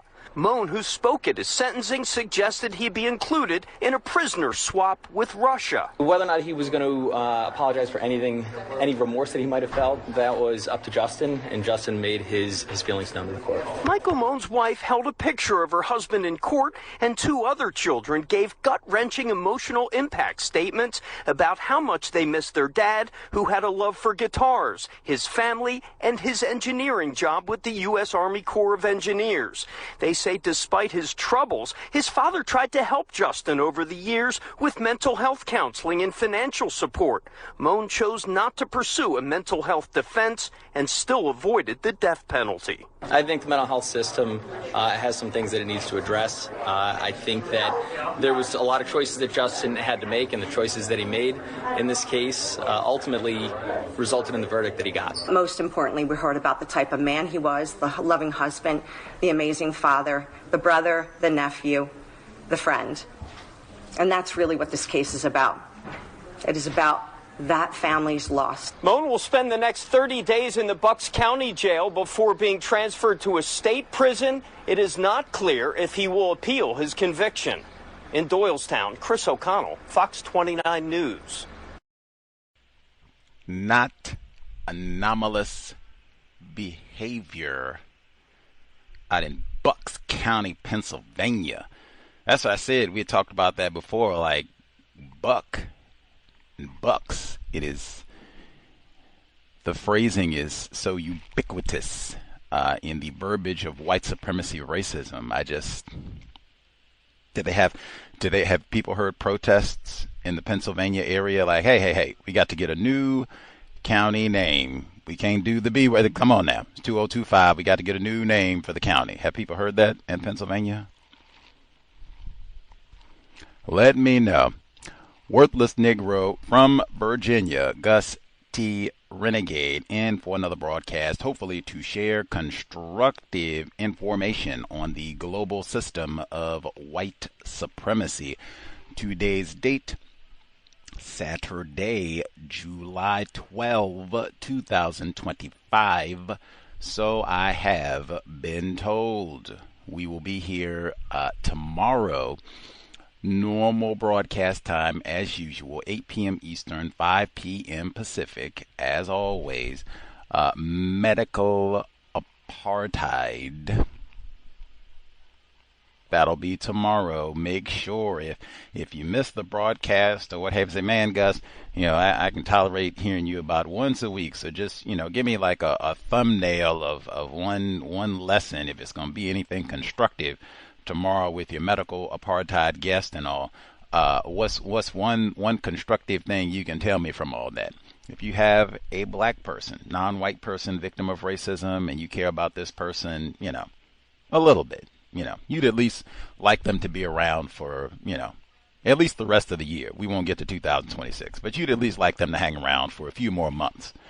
If they have to go to the hospital, try to do everything that you can to help with making sure they are not there alone. This is a lesson that we've heard many times over the years in the system of white supremacy racism. I think I can even say I can stick my chest out with pride standing by my broadcast work here at the Cows. That is one of the very first lessons that we heard right here, context of white supremacy, and have heard it repeatedly, but we heard it like one of the first programs. Renelia Randall, she wrote the book Dying While Black. We have a long history of talking about racism and healthcare, medical profession. She was here. She talked about that book. And she gave out lots of recommendations, but she said, man, she even talked about her own personal experience, because she said, hey, I'm not a doctor, but I can ask questions. I got a mouth. I got eyeballs. I can sit. She didn't say you have to go in and curse out all the doctors and, rape a nurse or anything like that. She just, hey, sit. If the person is sick, they might not be thinking their best. Maybe so. You got some folks, hey, brain computer works all the time. But for a lot of folks, if they're sick, they might not exactly be paying attention to everything at their best. So you can just sit there, ask questions. In fact, we've heard this so many times. We heard this with Swango, what he loved to do. Old Mike Swango, what he loved to do. Oh, look here. He'd go up to mom, dad, offspring is there checking on a parent or whatever it is. Oh, hey, look at here. We got to do a quick check and go over a few vitals. You can just step outside in the lobby really quick, and it won't take 5 minutes. Matter of fact, you can go get a coffee really quick, freshen up, and then you come on back in and hold on tight. They'll be good as rain. Just give us 5 minutes. And he had that old blonde, smooth talker, and they go outside, and he get that old needle and jab them up, and they come back. Oh, yeah, we lost him. Sorry about that. Like, what? I thought he just wanted to get the eyeballs off. No, why do I have to leave? What's going to happen that I can't? I mean, that's my child. I saw their privates before they even knew they had privates. What's going on here? Just asking questions. Just asking questions. Is there a less lethal alternative? Just asking questions. Just asking questions. And they should be able to explain it to you as a layperson who is concerned. That's why I'm here. Hear that again tomorrow. So important if you have to go to the hospital or someone you care about has to. Now, we will also be here on Tuesday. One day off for Monday, and then Tuesday, same broadcast time, 8 p.m. Eastern, 5 p.m. Pacific. Gus slowly getting his memory back. Like, wait a minute. Didn't Gus T go to the film festival before he departed for Wisconsin? Yes. Weren't you going to try to talk to some of the folks who did films at the film festival? Yes.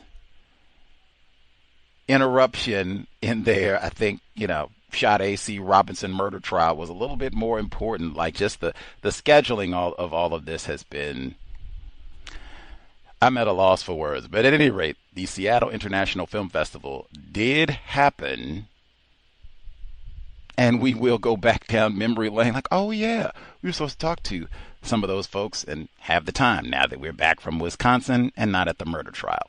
Tuesday, 8 p.m. Eastern, 5 p.m. Pacific. Reading is more important than watching television. Anyway, now, importantly, regrettably, I do have to share more so just because quite a bit of this was public. So just want to make sure it's on the record, and then folks can, process, think about it how you will. If anything, number one, I guess maybe even the most important of all, SadesVoiceFoundation.com. Keep up with information with what's happening with regards to what they're going to be doing with the foundation, what's happening with the cases, plural. So the sentencing, that's coming up in a matter of days, but multiple civil trials galore, just lots, and tremendous efforts within the Milwaukee County area to help out other victims of racism and crime victims, black crime victims specifically. So Sade's Voice Foundation.com. Now, with great sorrow, great shame, I do have to report that lamest of the lame, Gus T. I did upset Miss Scarborough this week, unfortunately, and not even with something that I verbally said, shamefully with a social media post, which, for years, anybody who's heard Gus T, like, oh, I loathe all of the social media, and have said for years I would not even be on any of these platforms if it was not for the program. So that is especially cruel twist for Gus T to endure. But anyway, can only put my hand up once again, lamest of the lame, Gus T, Coon of the Decade candidate for upsetting Miss Scarborough.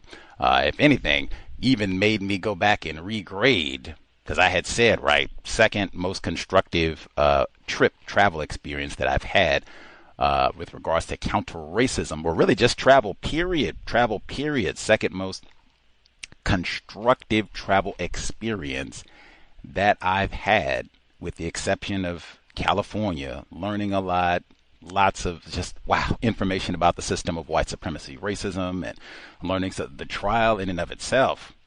Wow, I learned so much about the system of white supremacy racism.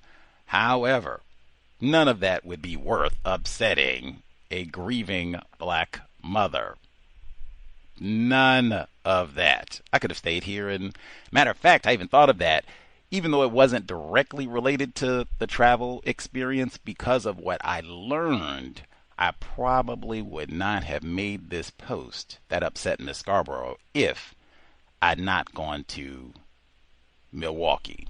It was things that I saw there, learned, that influenced me sharing this post, which, I would not have tagged her, or, either way, I would not have shared this post, I don't think, if I had not gone to Milwaukee. Anyway, that's why I said I had to say something about it, because it did happen publicly on social media, quite a bit of this. Anyway, before I explain, once again, and still, because I've said this many times, still remains true, the only good thing about Milwaukee is still Miss Scarborough, Sade Robinson's mother. Now, I do think it also is important to say, even though Miss Scarborough did get upset with Gus T, she did say, it has been a tough week. Man, who are you telling? For all of us victims of white supremacy racism, and for sure for Miss Scarborough specifically, like, man, you don't even have to tell me or anybody, hopefully with a half a brain. Yes, it's been a lot of tough weeks for Miss Scarborough. Just prayers and warm wishes for her. Obviously still grieving about the loss of her daughter. Still grieving about the loss of her daughter, and she still has another child. It for sure has been a tough week, and they still have the criminal sentencing coming up, which means she has to see the racist demon who, killed her child, and perhaps even his racist parents again too. So for sure, lots to bother her. That's why I said it's really shameful for Gus T to, be on that list as something else or someone else to bother her when she's already got enough to deal with, too much to deal with, in my opinion. Anyway, what happened? And since she has had a tough week, Miss Scarborough, for sure, entitled to get upset. For sure. So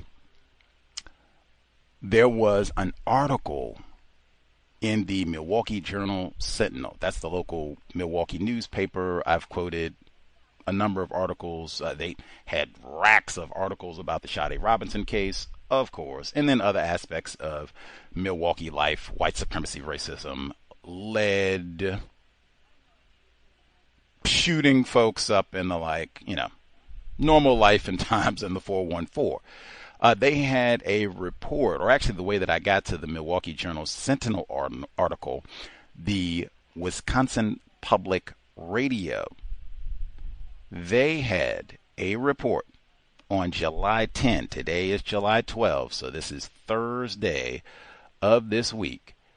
Wisconsin Public Radio's report, more Wisconsin residents dying from alcohol-related liver failure, according to new research. Deaths from alcohol-related liver diseases is increased in Wisconsin and nationwide during the COVID-19 pandemic, with liver cirrhosis deaths jumping 35% in Wisconsin from 2019 to 2023. That was the article that I saw in Wisconsin Public Radio. And so I'm reading this. I think many people who've listened to the cows for one episode or 1,000 episodes say, wow, that coon Gus, he does tend to say quite often sobriety would be best. So I think anyone who's heard the cows could say, okay, I can see how he might have a sincere interest in information of this sort. Within this Wisconsin Public Radio report, they cite that Milwaukee Journal-Sentinel, the newspaper, they had also talked about this subject matter earlier this same calendar year, 2025. And I had heard a lot of this information before because many, many regions, and I think maybe even the entire U.S., maybe even other parts of the world in total, when that pandemic hit, oh man, nervous, anxious, they ran out of hand sanitizer. What we gonna do? Mad Dog 2020. There was a whole lot of that. They talked about alcohol-related deaths and then people isolated. You got to stay at home and all the rest of it. Like they said, it was really bad. So I had heard that before, and that was kind of a widespread thing. I think I talked about that numerous times throughout 2020, 2021, that whole time period. So I go to the Milwaukee Journal-Sentinel to see what article they cited where they talked about it too. The Journal's article, alcohol-related deaths in Wisconsin tripled since 1999. Can I say that again? Alcohol-related deaths in Wisconsin tripled since 1999. Will a new warning from the Surgeon General slow the trend? So this is from the Milwaukee Journal-Sentinel, January of this calendar year. This is the article that I shared that upset Miss Scarborough. I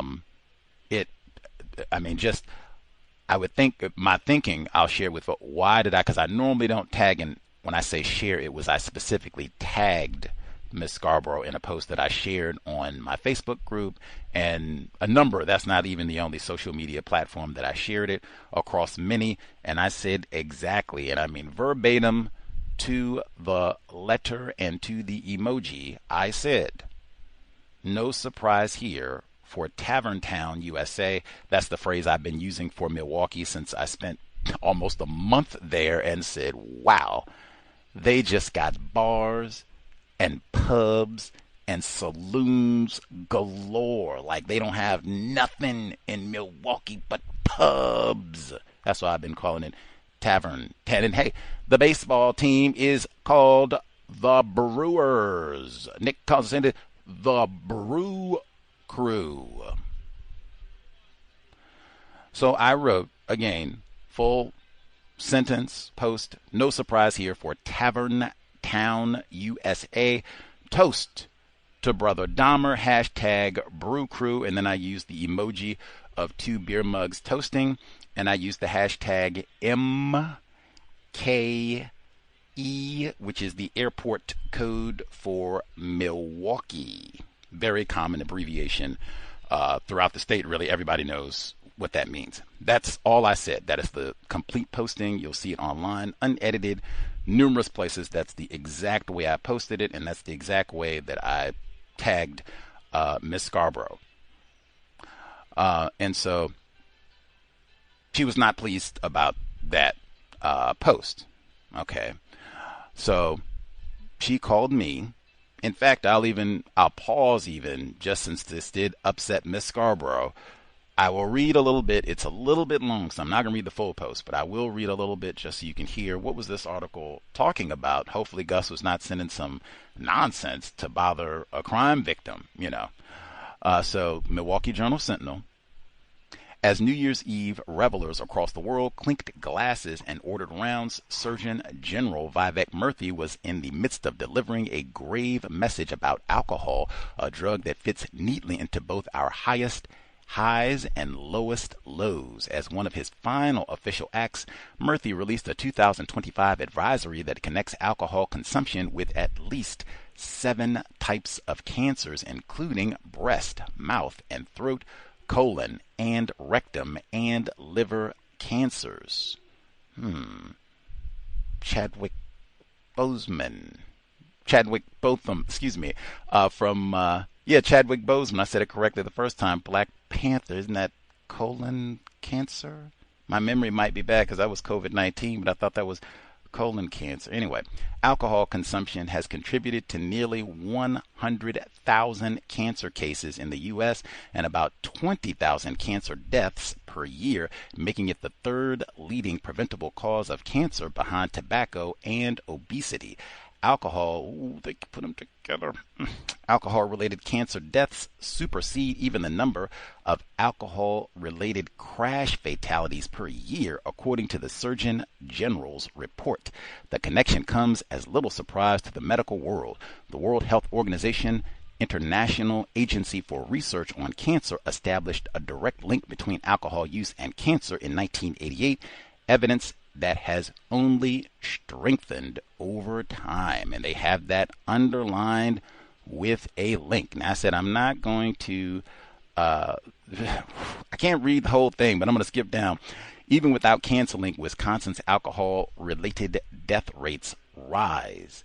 The news from the Surgeon General's office comes on the heels of a November study from the American Journal of Medicine, which found a twofold increase in alcohol-related deaths across the United States between 1999 and 2020. The study drew on data from the Centers for Disease Control and Prevention. The CDC defines alcohol-induced causes as a range of short and long-term conditions such as alcoholic liver diseases, mental and behavioral disorders, degeneration of nervous system, pancreatitis, cardiomyopathy, and accidental and intentional poisoning. Notably, it does not include alcohol-contributable deaths like cancer. The Midwest region saw the largest increase spanning 2 decades, with a 2.5-fold increase according to the study. When the Journal Sentinel mirrored the study through a Wisconsin lens, it found more than a 3-fold increase. In 1999, alcohol-induced deaths amongst Wisconsinites totaled 356. By 2020, that number had risen to 1,077. I'll stop there, and they have a graphic. Now, I mean, that number for me was staggering, but when you look at this in a graph form and you just keep seeing it keep going and keep getting bigger and bigger and bigger and bigger, sobriety would be best. And I will say this is one that had a unique impact for a lot of reasons. We have been talking about Mad Dog 2020 for a lot this year on the cows, right? Maya Angelou's book club and all that, but while I was in Milwaukee, I went to the University of Wisconsin at Milwaukee Library. They had a documentary from about 30 years ago in Milwaukee, black people, and they were talking about black children and how 10-year-old black children could go buy cigarettes. Now, I just say about tobacco. They sell you cigarettes if you're black. If you're 10 years old, they'll sell you cigarettes. They put it on video, showed them with the cigarettes. They didn't show them lighting up, but they showed them going in and buying cigarettes and how they were able to do this.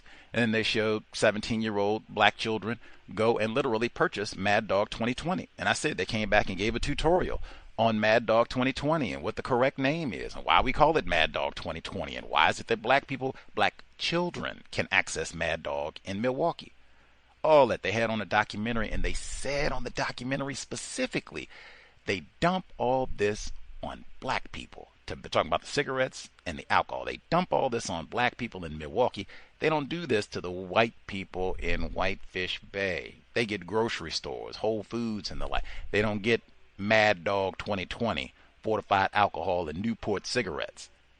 All that was in the documentary that I saw, so that greatly influenced what was in my brain computer when I saw this report. I said, oh man, I gotta share. And I mean, really, seeing a report like this in my brain, I was thinking almost anybody that I, have a connection to in Wisconsin, maybe I should share this, right? Like, this is kind of serious. Or you could decide for yourself if you think it's serious, worthwhile, should be shared, whatever. You've heard enough of it. You can go read it. Milwaukee Journal Sentinel and see, is this worthwhile information?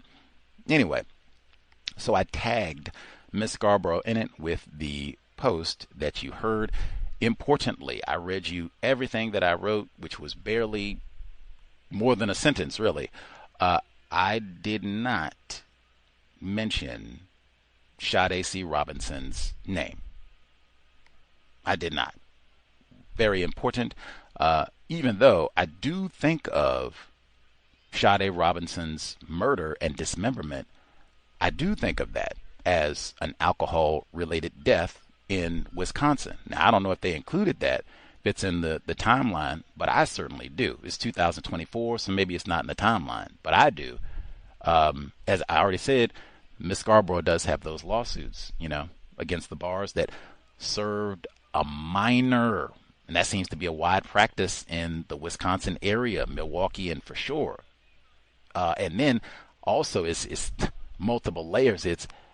I think maybe if some of these criminal establishments, Twisted Fishermen, maybe if they had done their job and carded Sade C. Robinson, maybe Miss Scarborough would still have her daughter. Just maybe. Man, I wouldn't have even had to go to Wisconsin if they had done their job. That's why I said it's kind of twofold. I do think of, and that's why I said because they didn't do their job, I hope Miss Scarborough cleans them out. I said that before. Say it again. Get the hotel in Sade's name. Sade's sanctuary. Clean them out. And hopefully don't have to sit through no trial this time. Won't have to be tacky about all that. Just cut the check. Twisted Fishermen, Dukes, all of it. Just cut the check. Anyway, but I do think of it as an alcohol-related death, and many, many people around the world have said with full confidence, stick their chest out, Gus T does not know what he is talking about. You all could be correct. That's it. But I did not mention Sade Robinson's name in the report at all. Anyway, Miss Scarborough had phoned me. She had written in the Post, and then she called me to discuss the post. And it sounded like, she thought I had done something improper by, connecting this post with Sade Robinson. And that's why I said, I did not write Sade Robinson's name in the post at all. And she just, said this doesn't really have anything to do with Sade Robinson. No problem, no error, or no problem there at all. And I would not have sent it if I had known that this was content that she wasn't really interested in. She did say Sade Robinson is not an alcoholic, which I had never said, nor was I suggesting at all. And I would be upset if anyone had said that. I can totally grasp why Miss Scarborough would be sensitive to something like that, because so many people have made just outlandish racist statements similar to that in the postings. I just want to, for the record, I never said that. There is no posting where I said that, or online, or anything of the sort. If anything, same thing that I've been saying since last year when I heard about this case. In fact, the very first thing that I said when I heard about this case: how in the world did a 19-year-old get in a bar and get served? Like, do your job. Like, do they not card in Wisconsin? Do they not card in Milwaukee? I watched the video at the trial. I got the answer. No. Clean them out, Miss Scarborough. Anywho, but Miss Scarborough said she did not see a connection between that post and the murder of her daughter. No problem. She did suggest that I was doing something improper with all of this in terms of either misrepresenting Sade C. Robinson's legacy or trying to profit in some way, financially or otherwise, by talking about this case. It did seem she also might have been triggered that I mentioned Dahmer in this post. My reasoning there also was layered. Jeffrey Dahmer is the most well-known, I might even be able to say he's the most well-known Wisconsinite. Maybe that's debatable. He certainly is the most well-known alcoholic connected to Wisconsin that I know of. That's an important part of the story with Jeff Dahmer. That aside, although I do think that's important, that's white culture, all that binge drinking, which I talked about, Milwaukee culture. But beyond that, Jeff Dahmer, he'd do the same thing. Let me lure you to the bar. Oh, yeah. Let's go have some drinks. Let's go get that. And I got you. That was why I put the toast to Brother Dahmer in multiple layers. Alcoholic.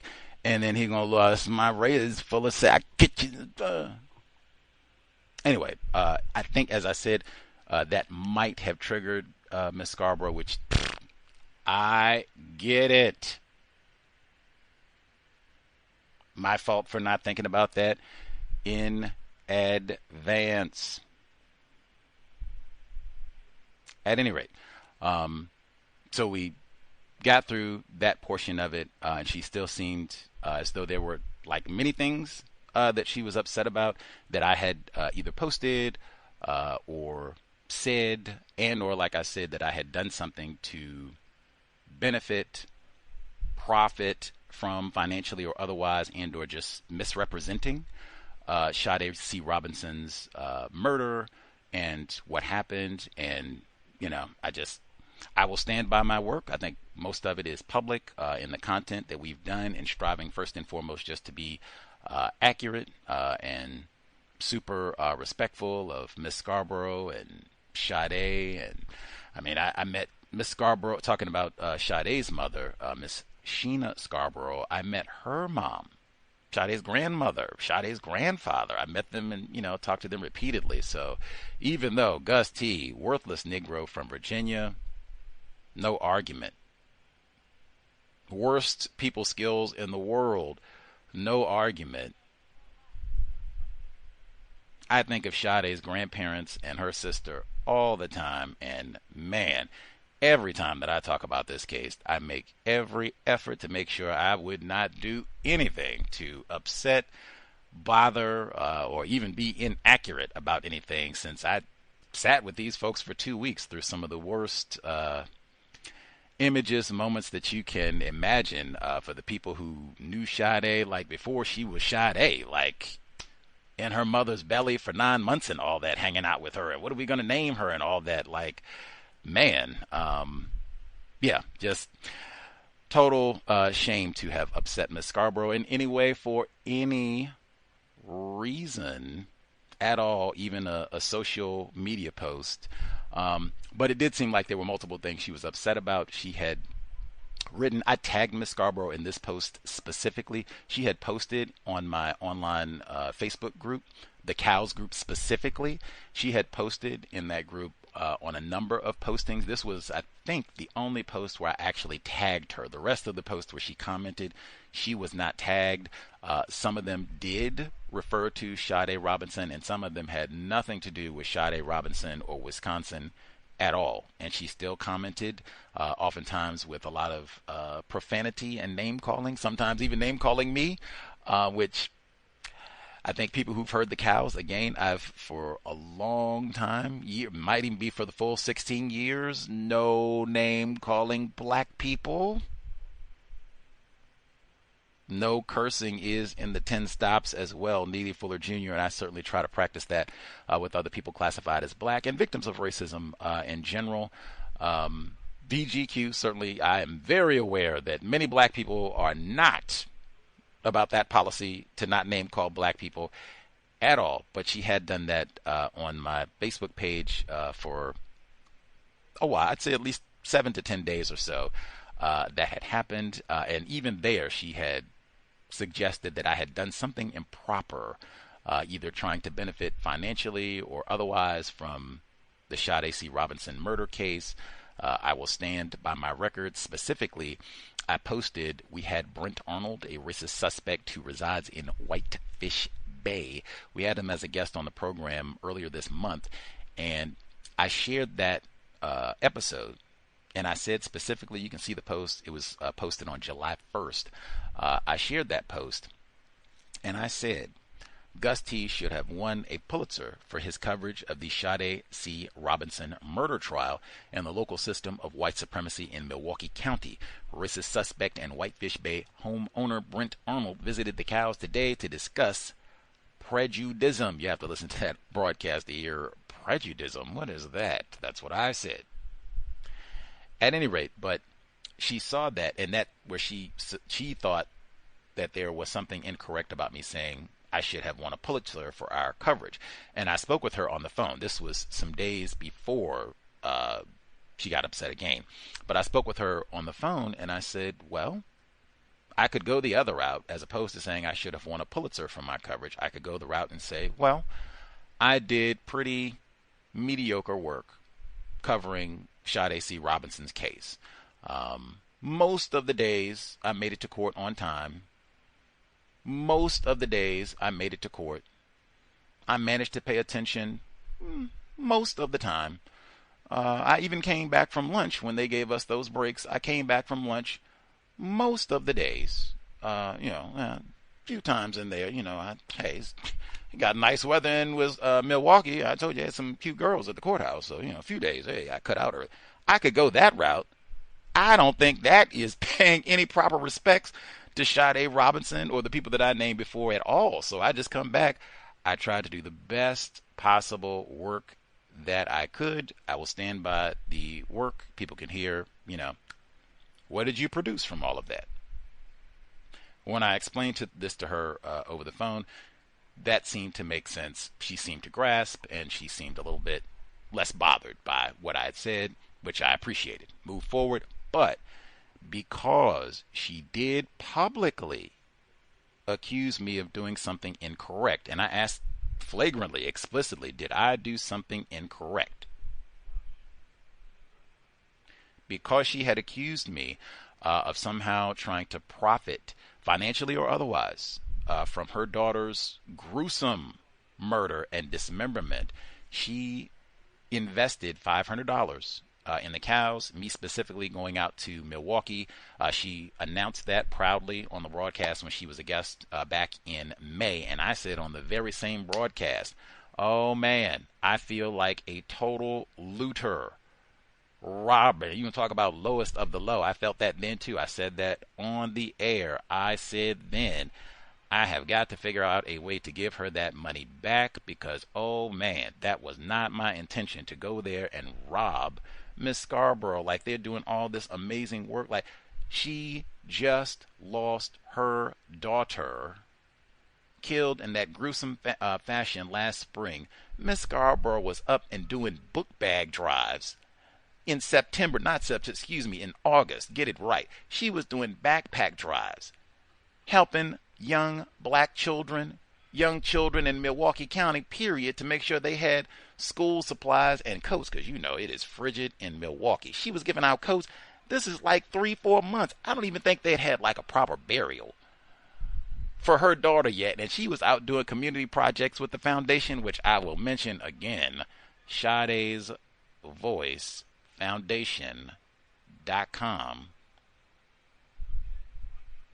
There's no way in the world I wanted to take a nickel from all the tremendous efforts that they're doing and continuing to do in the Milwaukee County area. So I felt really bad about, her giving me that money to begin with, even though that's total just her generosity. That best thing in Milwaukee by far, Miss Scarborough, no question.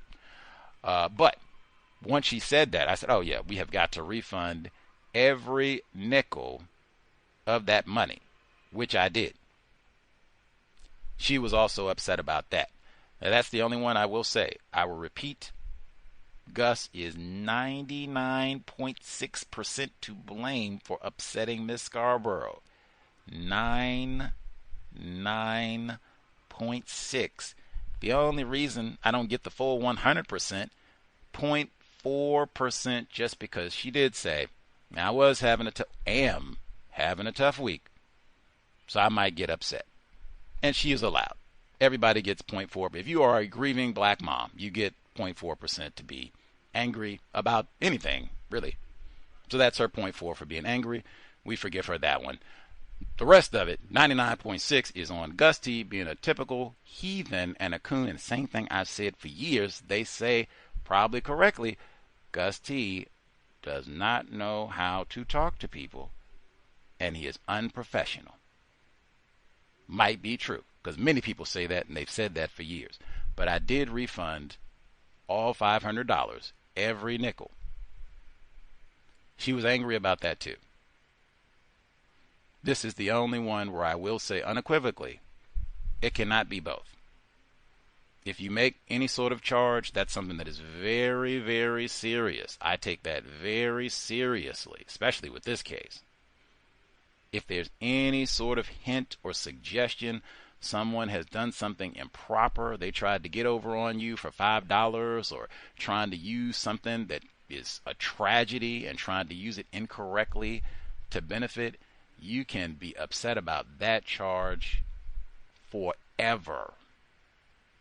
I mean, for eternity. In my book, you can be upset about that the next 5,000 years. That's valid. If you think that might be what happened, we can hear about that for the next 10,000 years. No problem. It can't be both, though.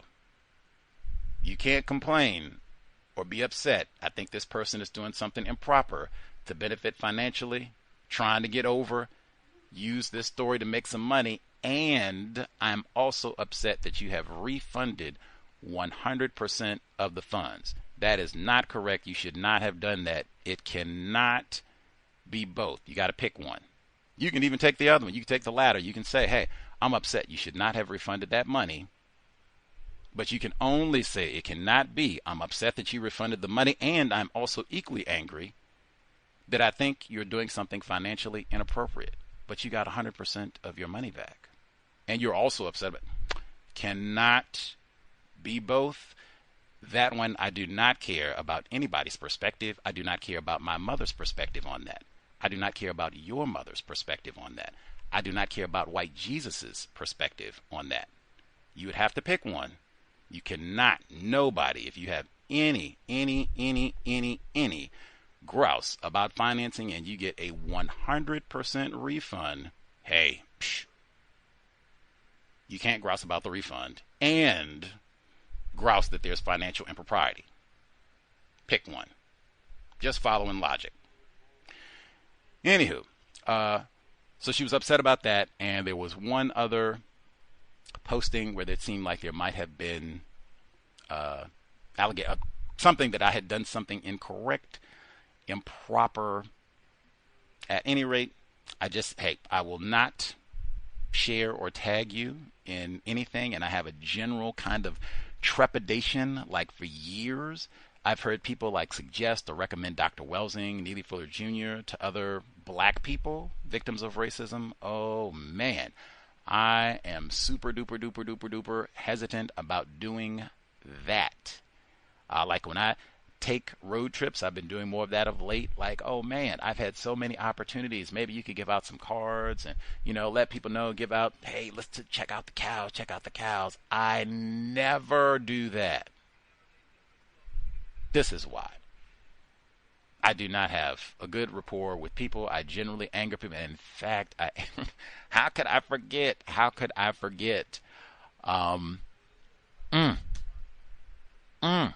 Before I could get, there was one other component that I did upset her about.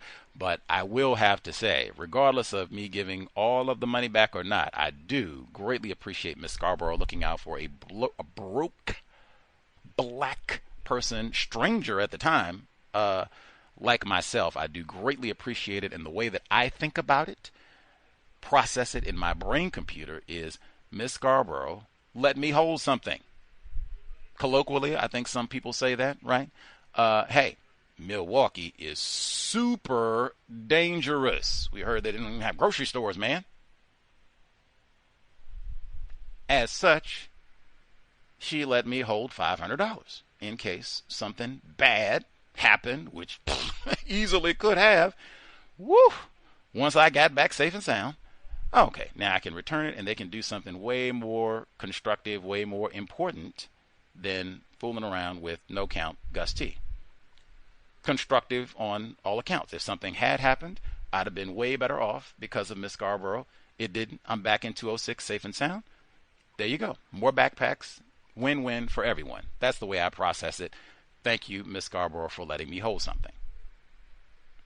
There was one other component that did anger Miss Scarborough, she did verbalize this on the phone. I have this in my notes. Whew, man. It did come up again. Not all white people are racist. Now, that wasn't said explicitly, but oh man, I heard that so many times while I was in Milwaukee. To put this in context, on day 9, the day that the verdict was given at the trial, and that day we weren't even in court that long because there was nothing to think about for the verdict. They took like 60 minutes. Most of that was filling out the forms, man, getting their coffee straight. On the day that we spent the least amount of time in court, in all capital letters, I have written, not all white people are racist. Why is that there, Gus? You weren't even in court but 10 minutes that day. True. It's there because I heard that almost on a daily basis while I was in Milwaukee. Not all, and sometimes I did hear it stated just that way. And it would come out of nowhere because at no point did I talk to Miss Scarborough. Really, I didn't even talk to y'all. Anybody who's heard me, Brother Gus came and did a whole program explaining why all white people are racist. Or Brother Gus snatched me aside to explain to me why all white people are racist. Snatched me aside, put me in the headlock to explain why I need to stop saying not all white people are racist. If that person exists, step forward. But I don't do that. But somehow it pops up on a regular basis. Like, I can see it in your thoughts. I can read your brain computer, and it sounds like you might be wanting to say that all white people are racist, and that is blasphemy. Well, VGQ, Victims Guaranteed Qualified, and I do make an effort not to bring that up because I had seen for years that that does tend to upset many non-white people throughout the known universe. Anyway, apologies for upsetting Miss Scarborough. I do make an effort to avoid black people on that very basis because I know my views sometimes just upset them, even if I don't state my views. They do upset many black people. In fact, the day that all of this happened, when I verbally spoke with Miss Scarborough to find out, when she called me to let me know she was upset, I had spoken with a black person hours before, and she approached me and said, "Oh man, Gus, don't you work with black people here in Seattle about mental health issues?" I was repulsed that she even asked me a question like that. Like, do what? Black people do not have anything to do with me anywhere in the world. I cannot think of a black, or like black vegans, black yogis, black Seattleites, black counter-racists, black people who breathe. None of them would accept me into their group for more than 30 seconds. You got to go. You got to go. You got to go. I was repulsed at her even asking such a question. Like, what? When did I tell you I work with black people about anything here in Seattle? Oh my gosh, you are talking crazy. Let me get away from you. And she said, well, maybe you should. We need such a thing. So, well, maybe they do, but they do not need Gus T. Maybe someone else can pick that up. But no, I do not hang out with black people in Seattle or anywhere else. No. Uncouth, poor people skills through and through. And apparently not subscribing to not all white people are racist apparently is a problem for lots of people classified as black. Anyway, most important thing, Sade's Voice Foundation.com. Sade's Voice Foundation.com. I will say I did wince quite a bit when I was accused online of doing something financially inappropriate in that posting about Brent Arnold, racist suspect who was a guest on the program. I did say, wow, that's the program where I made a compensatory investment request that he invest in her foundation. I didn't ask him to support Gus T. I asked him to invest in the foundation and his organization, Bay Bridge, to invest in the foundation, a twofold. That doesn't, mean anything for Gus T because white people all the time have the ability, but they do not. So he might not have invested a quarter, nothing, but just showing, hey, that was the spirit of my intentions throughout all of this. We had a white person on. I think it is important, Neely Fuller Jr.'s concept of compensatory investment requests, and to be able to make one to a white person publicly. I do think it's important to model that. And I was trying to get some money for Miss Scarborough so I can refund my $500 and maybe add a little interest on there as well. Either way, they say Gus T is unprofessional and he does not know how to talk to people. You can use this as Exhibit 3522.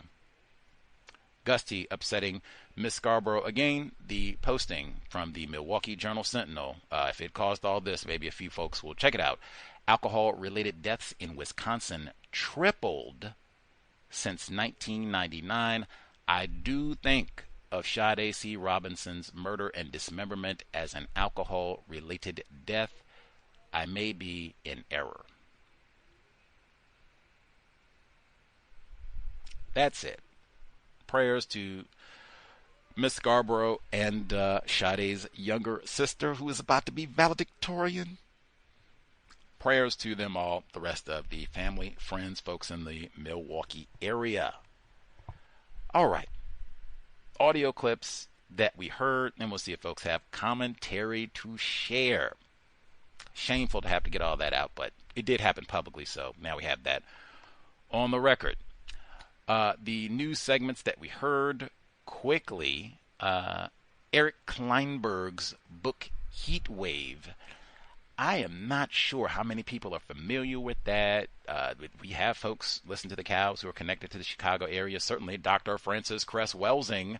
I would love to hear, her thoughts about that because I'm sure her relatives and such were alive during that period. But you had 739 deaths during that heat wave. Like, I don't know if that's talked about in public schools in Chicago or Cook County or Illinois, but I mean, that's like approaching Katrina numbers. I mean, Katrina, you had over 1,000 fatalities for sure, but I mean, that is a lot of people to lose all in one swoop, and lots of them classified as black.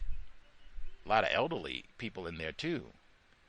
Eric Kleinberg, his book Heat Wave, I tried to see if we could get him as a guest on the program back when they had the Seattle heat wave. I think that was 2021, if memory serves. We had 3 consecutive days of triple-digit heat, unprecedented in the white-known history of the Seattle area to have 3 consecutive days of triple-digit heat. Let's see.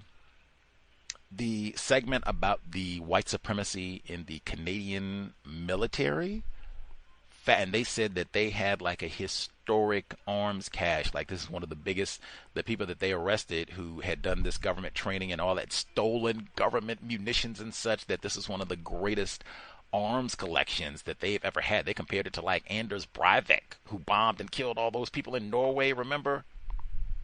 Come on, man. When they had that segment, they very rarely used the term white supremacy racism. It was extremism and far right. The author that they were speaking with, yes, Amarnath Amarizingam.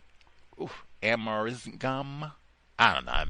It's a lot of syllables here. Amarzgam, or Marzgam, I think. Oof. Amarasingam. My apologies. I'm a little ignorant. Say that a few times today.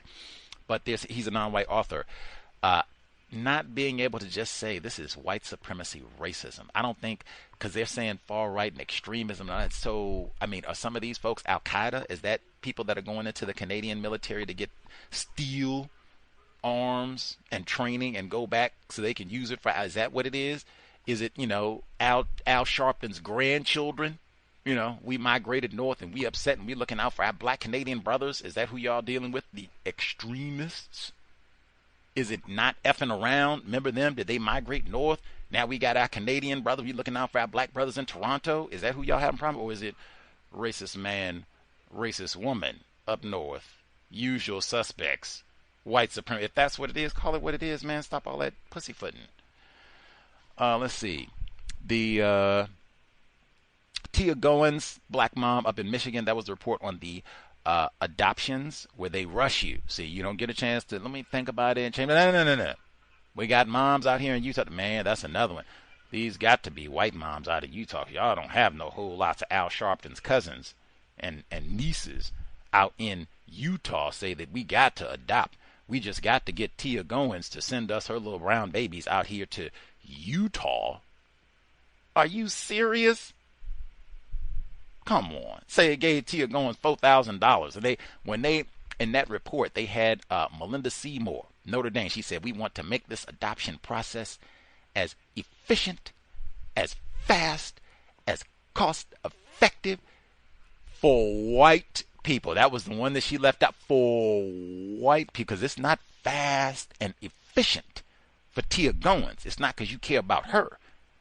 It's for these white people, white moms in Utah. Oh, I just got to get me one of these little brown critters. Matter of fact, that whole segment, it reminded me, the great Dorothy Roberts, victim of racism, her book, many time guest on the Cows, Shattered Bonds, The Color of Child Welfare. On page 167, she writes, all of the literature advocating the elimination of racial considerations in child placements focuses on making it easier for white people to adopt black children. That's why I love this book, because I don't have to do no insertion. Make it plain, Dorothy Roberts. For example, a leading book on the subject states that in the case of transracial theft, I did change that one, the children are non-white and the adoptive parents are white. Direct quote. Transracial adoption advocates don't mention the possibility of blacks adopting white children. Duh. Nor did they acknowledge most race matching in adoption involves matching white adoptive parents in Utah with white children. Child welfare agencies routinely allow whites to choose the white foster children they prefer. Stanford law professor Richard Banks argues that it is this facilitation of whites' preferences for white children, not barriers to transracial adoption, that is mainly responsible for the low black adoption rates. White people's demand for white children isn't seen as a racist claim, whereas the position that black children belong with black adoptive parents is.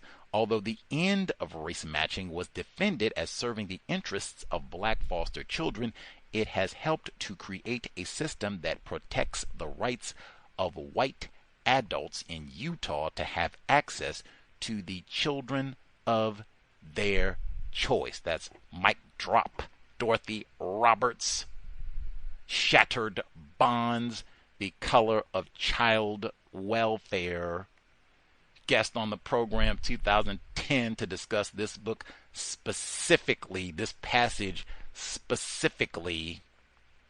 Then she came back, we talked about other things. Then she came to UW twice last year. That's in the archives as well. That would be University of Washington, not University of Wisconsin. What you been doing for 16 years, Gus? There you go. Let's see. All of those reports about the drop in birth rate. Oh, Dr. Welsing would have such an enormous smile. In that first report where they said, Melissa Kearney, she said, this demographic issue is poised to potentially remake so much of our society in a way that people just don't seem to be thinking about. Melissa Kearney, you is a liar. Lie. Because I know one group, it ain't Lakeisha and it ain't Leroy. They've been thinking about this for a long time. My black brother Peyton, my sick white brother Peyton Gendron up there in a prison in Buffalo. I've been thinking about this. My sick white brother in South Carolina, Dylan Storm Roof. I've been thinking about this. I got to do something about this. We got to do something about this. I don't know who you are talking about. Maybe Lakeisha and Leroy have not been thinking about, oh my goodness, what we going to do? There's not enough white babies being born. What we going to do? White people all over the world have been thinking about this. Get it right, Melissa Kearney. And even when they continue and they were talking about the birth dearth, and that's even impacting prisons. Oh, man. One, this is white culture because white people don't care about children. Man, all that LGBTQ, this is the result of all of that. Hey, we don't really care about children to begin with, so we don't really need them. I'm gay anyway. I'm bi anyway. I'm trans anyway. I don't know what to do with my genitals. It's certainly not for procreating. Got to be for something. I'm not doing no procreating. Might not even need it. Let's chop it off. That's what's being promoted, so it shouldn't be no big surprise, right? People, and then even the folks say I'm asexual, right? I got the dog. I got a stroller, but what's in the stroller? Fifi. That's white culture. Romulus and Remus, Dr. Welsing would, have a field day, as they say, with all of this. And then all the areas that they mentioned, industrial, high-income places, were white, with the exception of South Korea. I didn't hear them mention a single place, so-called country, on the continent of Africa, or no dark people. I didn't hear nothing about no, oh man, what we gonna do? We ain't got enough Nigerians. Oh man, what we gonna do? We ain't got enough little Pelés in Brazil. Oh man, what we gonna? I didn't hear none of that. It was just white areas. Oh man, not enough white people. Oh man. Let's see. And wait a minute. With the prison specifically, they said, now I could see this in a lot of ways. I'm saying, hey, prison population is lowering because we're not even having enough children to reproduce the people that we would like to arrest. I could see some lies about that where they say, oh man, we got prison reform or crime reform. It's doing such a good job. Nah, man, people just not having children. We ain't got enough folks to arrest. And I even thought specifically when they gave that long list, like, wow, prison population is dropping because people are getting older. They're just aging out of prison, and we're not replacing them with young people that we can arrest, shackle up right quick. I thought, man, they didn't even say a part of what's lowering the prison population is legalization of cannabis. That was what everybody said. I remember, hey, I'm in Washington State. We've had legal cannabis longer than almost anybody. That's what they said. We're going to help keep some of you brothers, Leroy, Lakeisha, we're going to help keep some of y'all out of prison.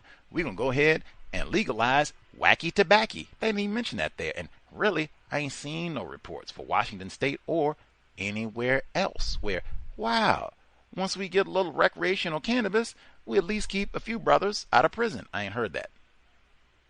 They didn't even say that there, like I said.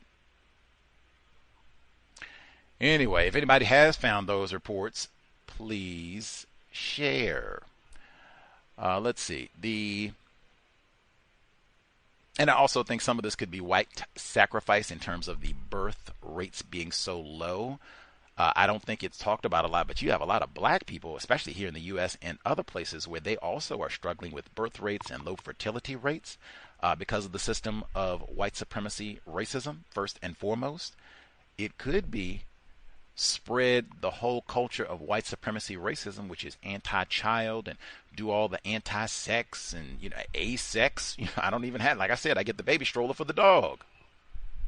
Spread all of that. So you have lots of non-white people say, yeah, I do with the white people. We don't even have children. I don't even want no children. We got a dog and all that. Like, yeah, it's too many people on the planet anyway. We don't even have children.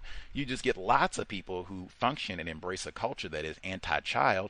That right there. We get more and more non-white people where they're not having children. Let's see. Anything else to get in? I'll just say quickly for Milwaukee, I had been saying about the lead in the water. You don't have a community if you can't drink the water, which is true. You don't have a community if you can't get groceries. Any hoodles. We did hear Jeff Dahmer and his ilk at the end. Mr. Moen, they say he then beheaded his dad and put it online, say he gonna start a race war. Heard that before. Nikita Katsip, white 17-year-old in Waukesha, that's right outside of Milwaukee, killed his mom's stepdad, said he trying to start a race war, was gonna assassinate President Trump. He going to trial later this summer. If I had stayed in Wisconsin and not upset everyone, I was going to go and sit front row for that trial as well. Nikita Katsip. But I mean, white culture. Jay Dahmer ain't no anomaly. I was accused, Ms. Scarborough said that I was obsessed with Jeff Dahmer. You did hear Fuller talk about him today, so you can evaluate. But man, Fuller said that's white culture. He beheaded his dad and put it on television? What?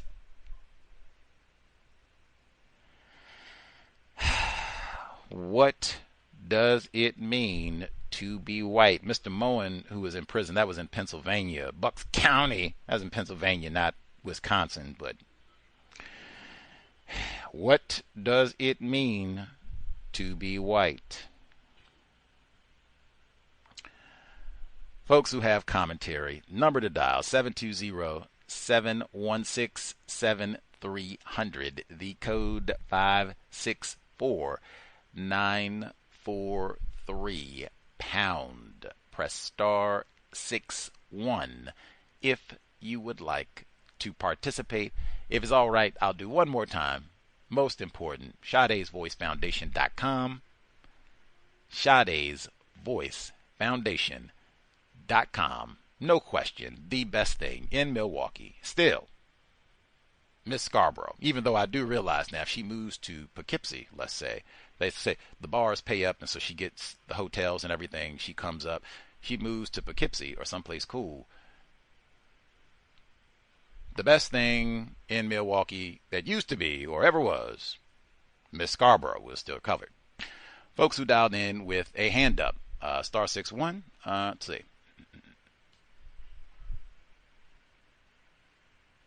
Oh, lost my switchboard page, head to me. There we go. All right, folks who dialed in with a hand up, proceed.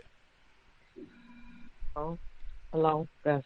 Irie in Louisiana. Yes, ma'am. I did think our discussion, she said there's no way you could say anything that would be worse than what that demon did to her child. Talking about Miss Scarborough, I did think of that often. I said, I guess that's still true. But I did also think we did not cover posting in that, so yeah. Anyway, yes, Irie.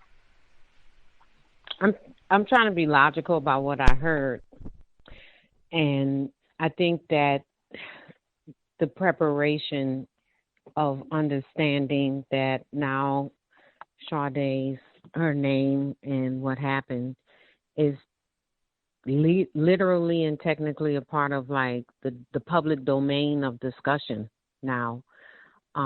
It could come up later in fiction. It could be referenced to something that has nothing to do with what happened.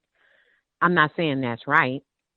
I'm just saying the same way people mention other notable people is what can and will happen with her daughter, and I think that someone should go over a coping mechanism for her to, I don't know, how to manage that emotion upon an initial encounter with her daughter being mentioned.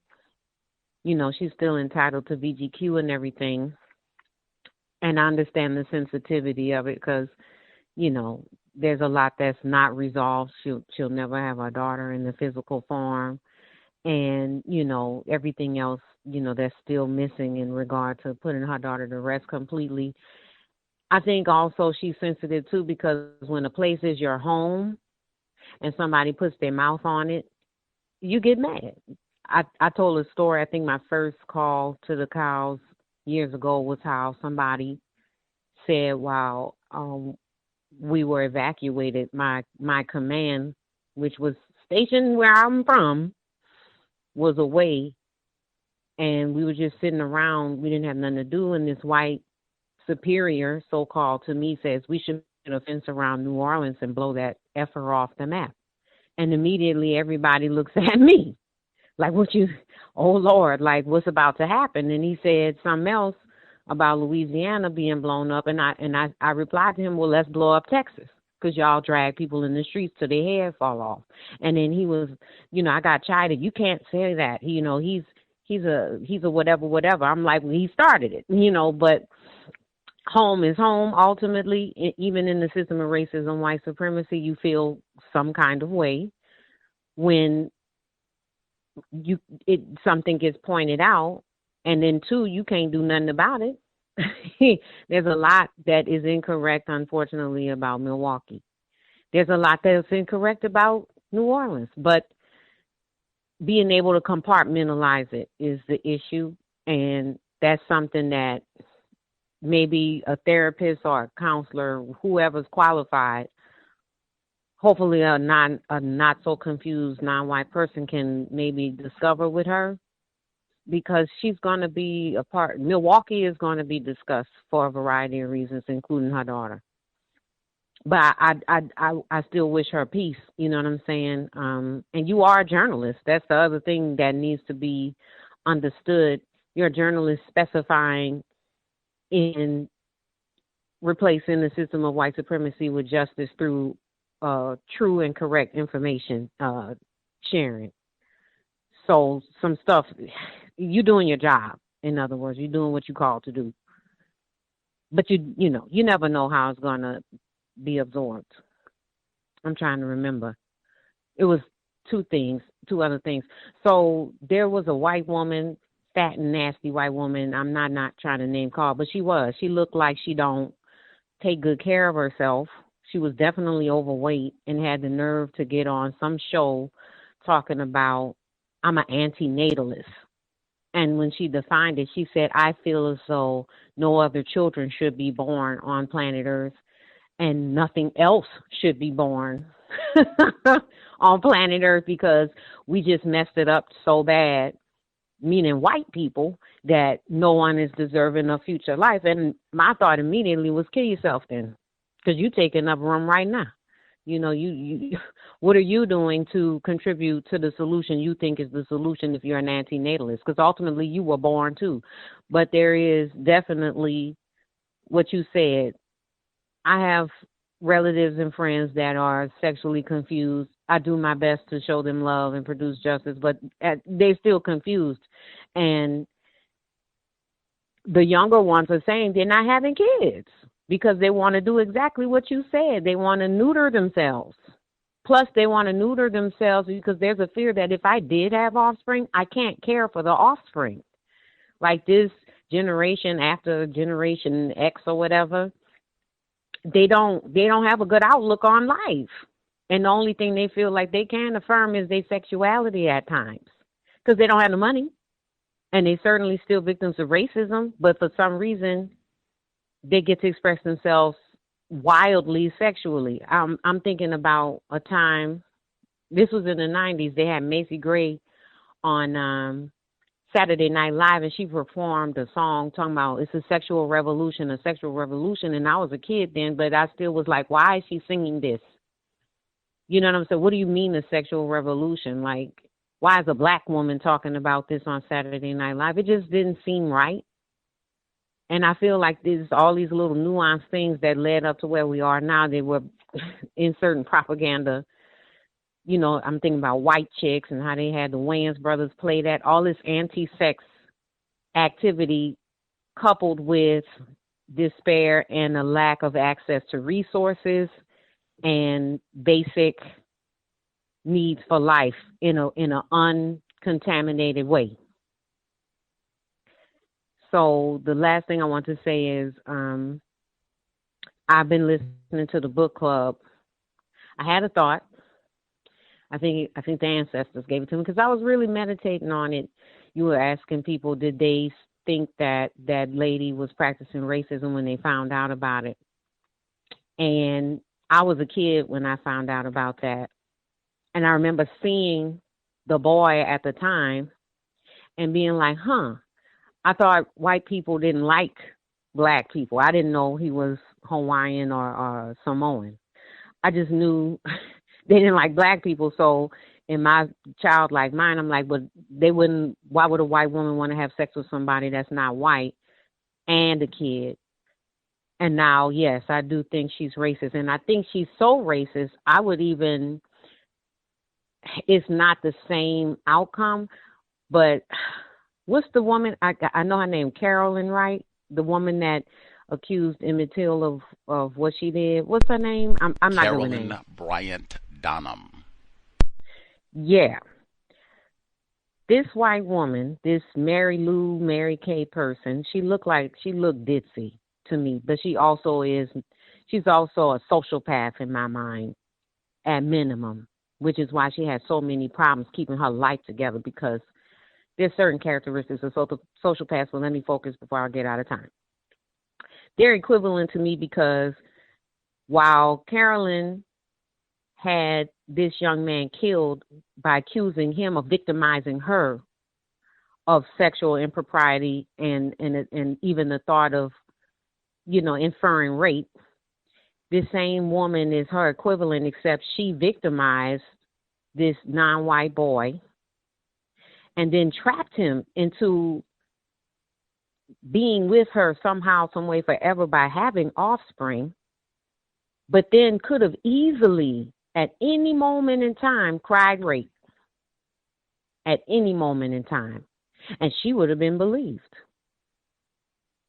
But that's not what she wanted, because she's skit, obviously. She's skit in the way that white people are skit. They crazy. Like, they're not humane, and to me, they're Neanderthal. But I feel that, I was like, that's pretty heavy.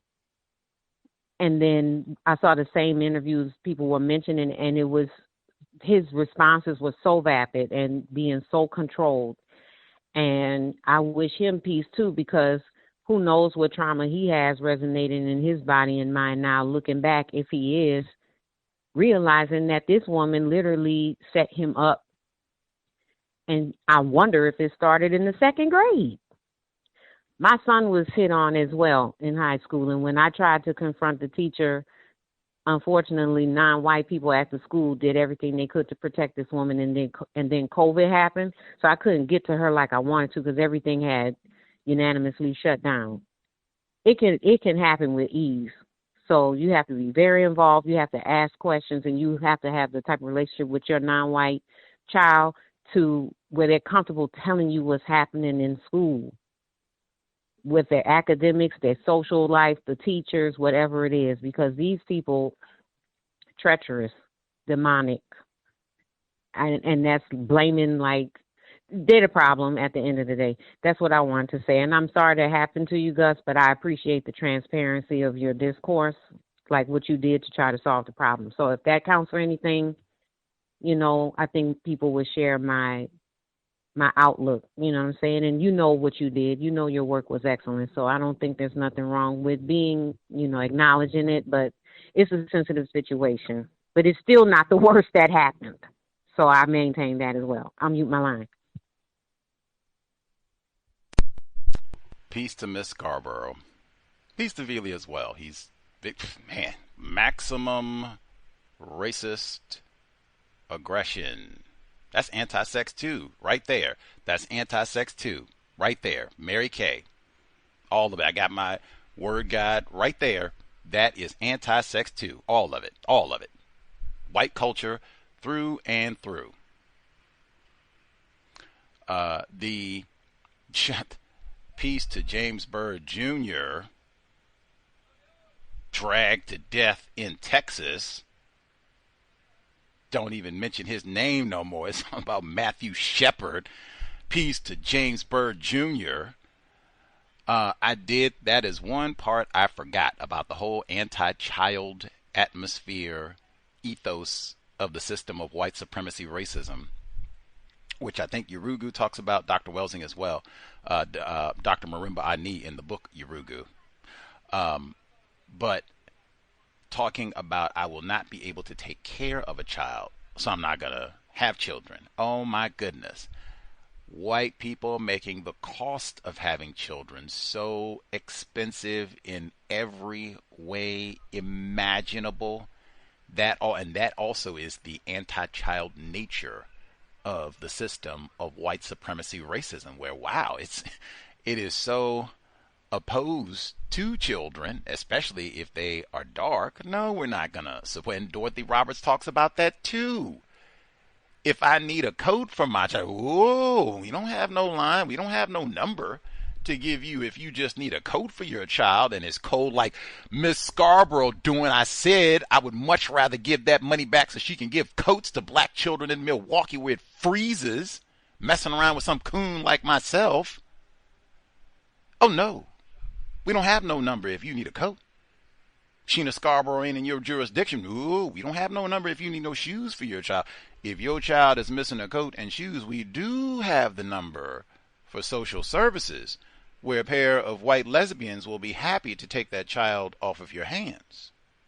That's what we have in the system of white supremacy racism. Say the white lesbians will take them off your hands, drug them Swango style, and drive them off the cliff. Got to tell the whole part about what happened after you get the child out in Utah. Tell the whole part now. Tell the whole part. Let's see. Lauren should be with us. Other folks who dialed in with a hand up, *61. Yes, sir. May I be heard? Yes, ma'am. Okay.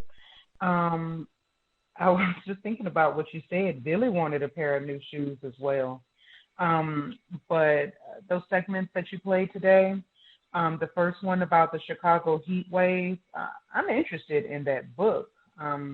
I checked and my library doesn't have it. I guess I'll try to find it somewhere else. But that book was called Heat Wave, The Social Autopsy of Disaster in Chicago by Eric Kleinenberg. And when he was talking, I'm not sure if he said he didn't say non-white people, but specified that he was talking about people who weren't classified as white. But he said which people had conditions that was far more perilous or precarious, one of those words. And he also used the phrase zone of concentrated disadvantage. I think that's where the non-white people live, on the south side and the west side of Chicago. When they were talking about the anti-government military people in Quebec, the white people, white men, it seems, the lady asked a question, does the Canadian military have an extremism problem? And the sounded like white man, he said, well, I wouldn't go as far as saying extremism problem. They haven't studied the problem enough.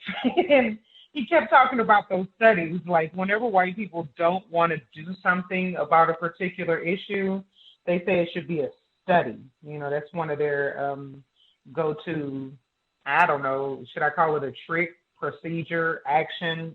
I'm not sure.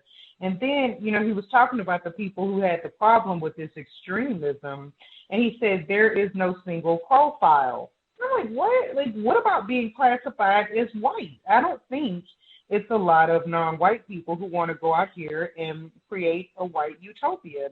I don't think that's something that's really happening. That's something white people are doing.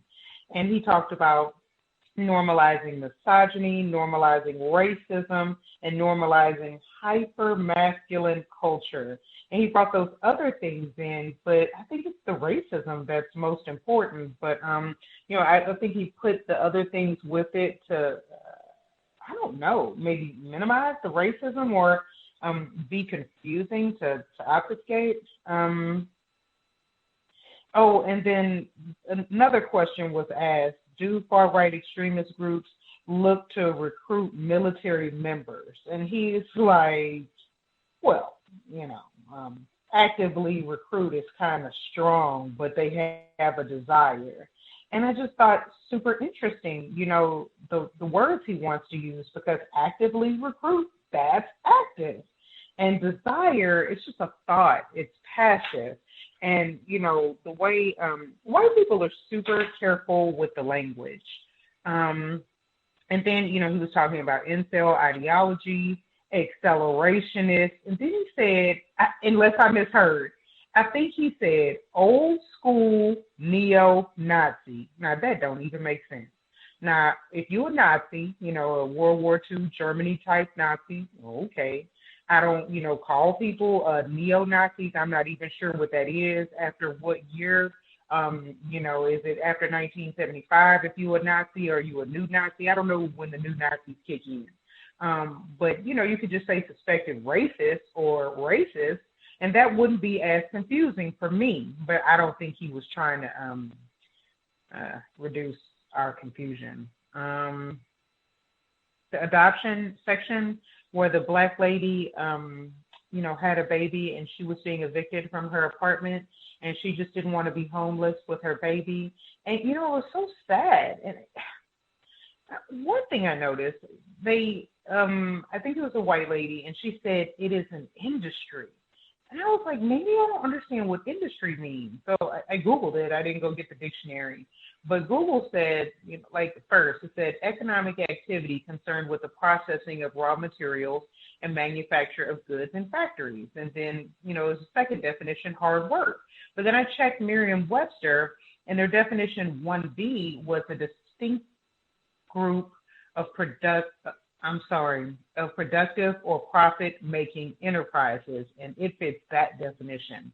They're not producing anything, maybe mistreatment, but they're making money. It's a profit-making enterprise, so I guess it is an industry.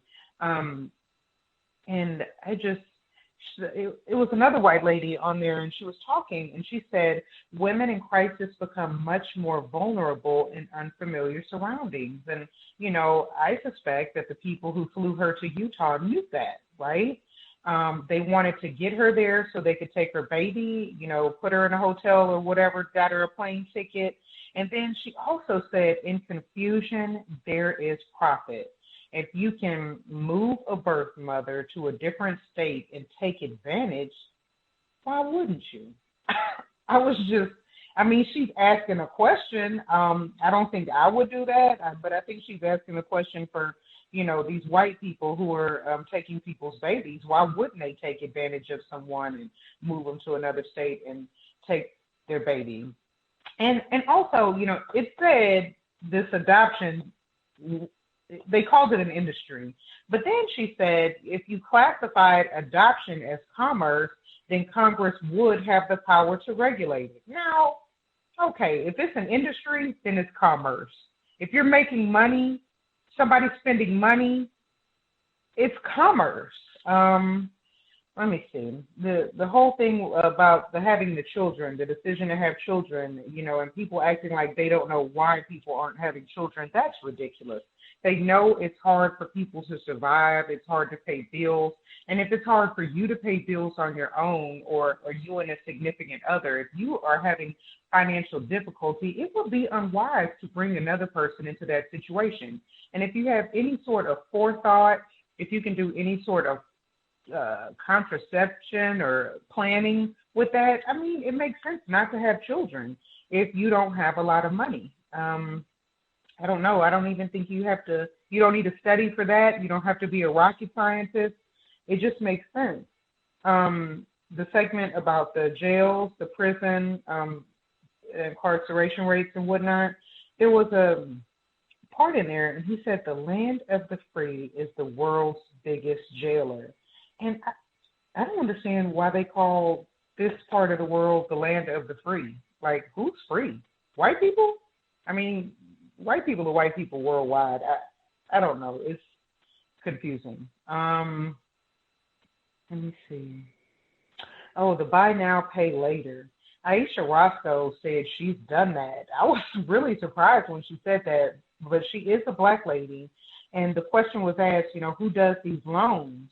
And they said females, they might have said women, females, non-white people. I don't think they said non-white people. I think they said something like a black and Hispanic and young people. But really, all three of those could be describing non-white people. You could be a non-white female, you could be a non-white young person, and also, the blacks and the so-called Hispanics. I think those are non-white people too. unless it's a white person born in Mexico. I don't know. But I don't think it's going to be helpful that these buy now, pay later things are affecting your credit score. If you're having to, I don't know, if you're buying something off Amazon or whatever website and you got to break it up into 4 payments, maybe don't buy that. And it's probably not going to help your credit score. It's not going to put you in a position where your credit score is improving when you have to, use Klarna to buy groceries. The San Diego Police Department sharing the info with federal agencies for some reason. Well, that just made me think about the Milwaukee Police Department sharing people's photographs with that company, the facial recognition technology people. That's what it made me think of, and it seems like it's going to harm non-white people the most. Edward Kelly, the January 6th rioter, he didn't express any remorse. He said he was acting as a patriot and getting ready for civil war. And then there's the other, and I'm sorry, I forgot this white man's name, but he's a recent Trump administration hire. He encouraged the mob to kill police officers on January 6th, and they were putting him on the weaponization work group. White man, sound like a white man, his name was Greg Rosen. He said that sort of political violence just cannot occur in this country. I don't think that's true. There's lots of video that shows otherwise, and even before there was video cameras, white people have been pretty violent politically in all areas of people activity. The other white man, Justin Moan, I don't think I heard of that before. It's really surprising. And, he killed his father, shot him, and then used a kitchen knife and a machete to cut off his head, and then put a video on YouTube and said, I think he said he was trying to start a civil war too. I got to look back at the article because I found an article in the New York Times about it. I'm not sure he said he was trying to start a civil war, but I think he did. And he definitely said he was going to form a coalition to kill government employees, and he had some people. I don't know how I didn't know about that, so thank you for putting that on the broadcast. Two things. I had a couple of thoughts about what you said about Miss Scarborough. And I think, Gus, what you were doing with the Milwaukee coverage was trying to learn more about and help other non-white people understand what was going on with the Sade Robinson murder trial and the overall situation for non-white people in Milwaukee specifically, and sometimes Wisconsin in general. I think that was constructive. So, yeah, I think you going there was correct. And I have a question for the people on the broadcast. I'm having a bit of racial classification confusion, and I guess they were talking about the Trump administration. Emil Bove and Dan Bongino. Emil Bove is with the Department of Justice. Dan Bongino, he's like he works for Kash Patel. He's like the deputy in the FBI. These two people, are they classified as white or non-white? I can't tell. I'm not finding out when I Google it. So what do you guys think? Are these two white men, or what do you think their racial classification is? And that's all I have for now.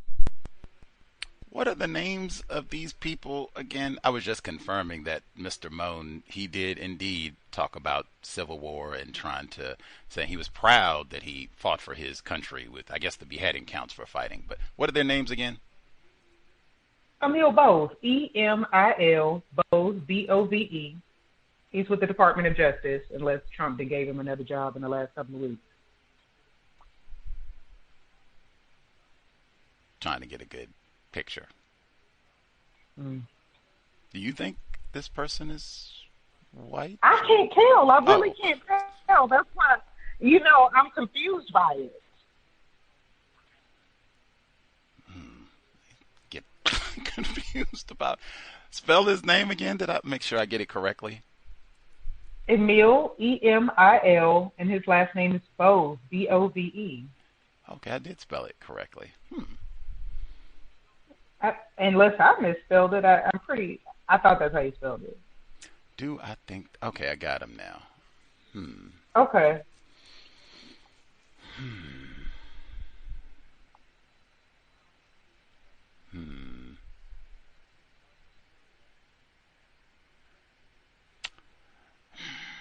Trying to do the. Sometimes he looks like a white man, but sometimes I'm not certain. I don't do the And he has classifying. his haircut so short.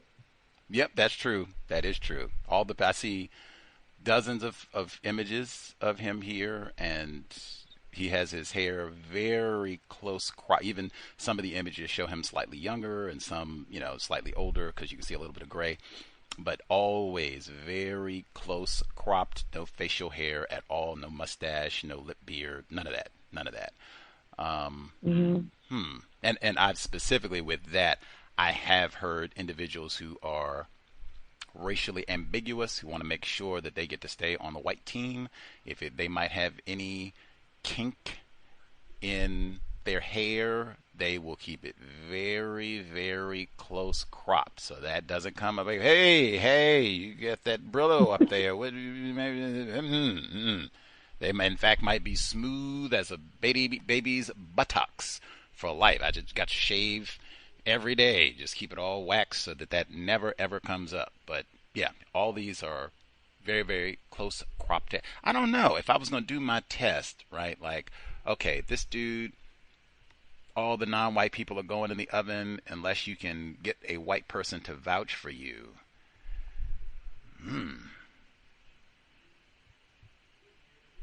I probably don't grab this dude. Like, yeah, I would have to look at his, like, does he say he's a white person? Do other white people say have you heard people say things about him that suggest that he's white or not white? I can't find anything. Like, no one is talking. I don't hear anyone, or I haven't read anyone talking about his racial classification at all.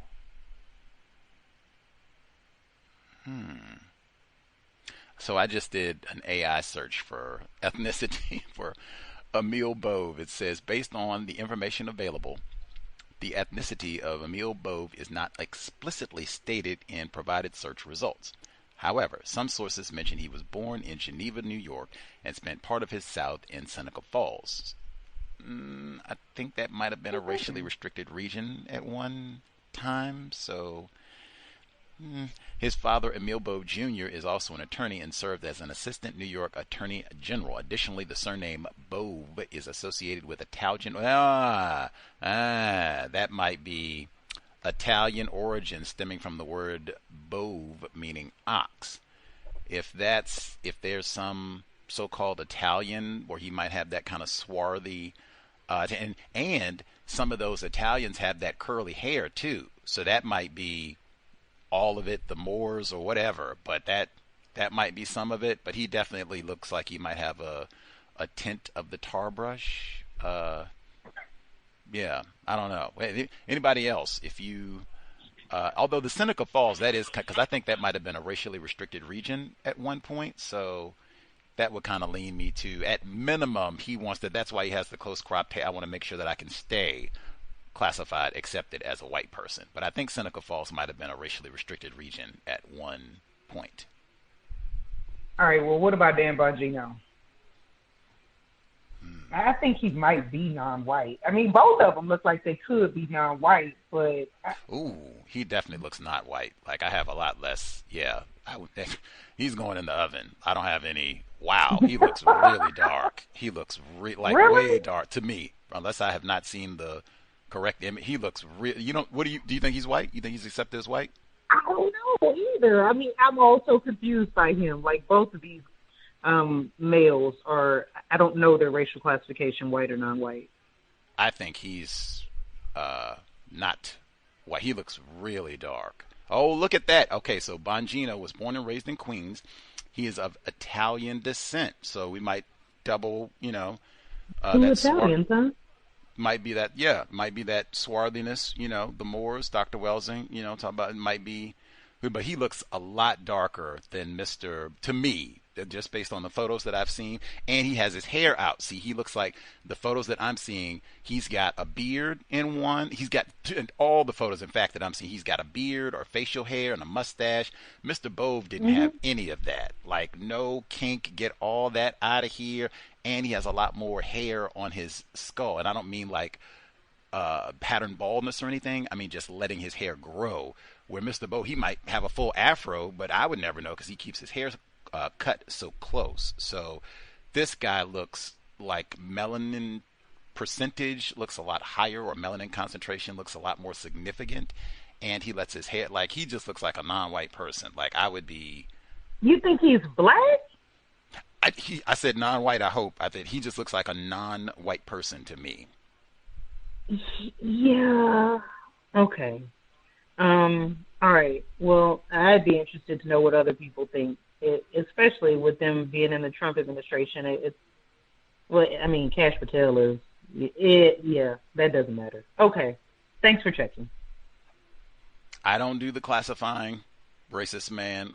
Wow, he looks really dark to me. I don't know if he's black or, whatever, but and he could be a tan, too. We're in summertime, and some, especially individuals who are racially ambiguous or what have you, some of those people, I forgot our guest from way back. She said, you get your summer color, see?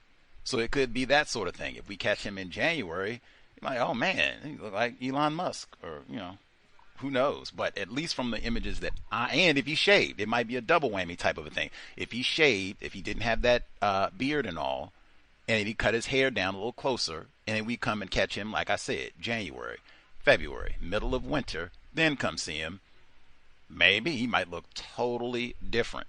Maybe we just caught him in the summertime and he had his hair out a little bit. Maybe.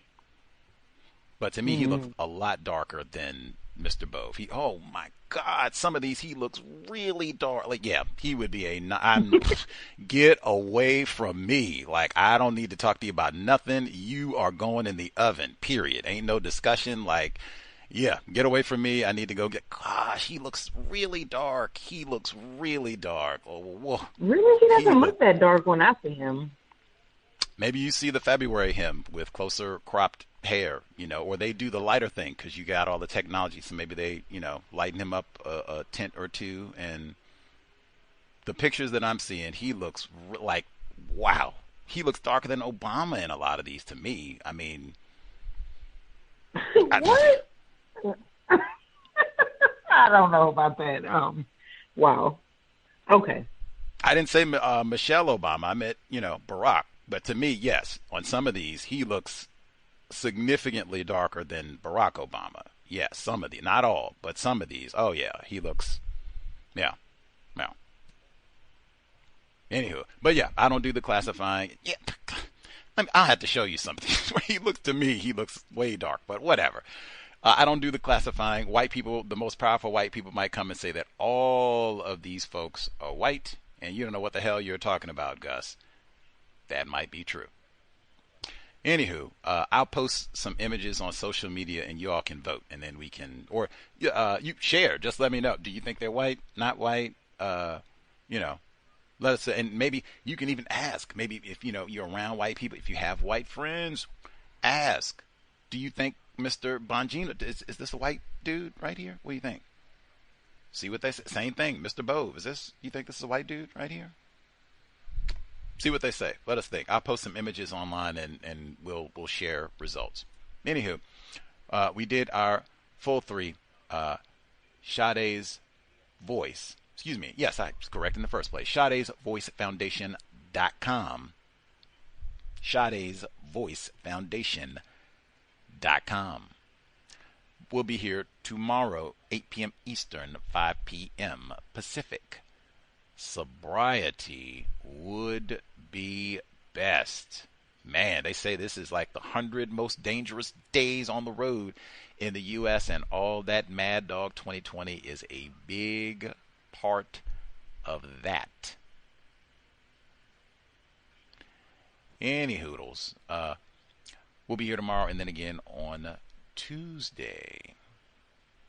Creator, we ask that you help us remember, maximize our time and energy to replace white supremacy with justice immediately. Remind us not to waste non-white people's time and energy, especially our own.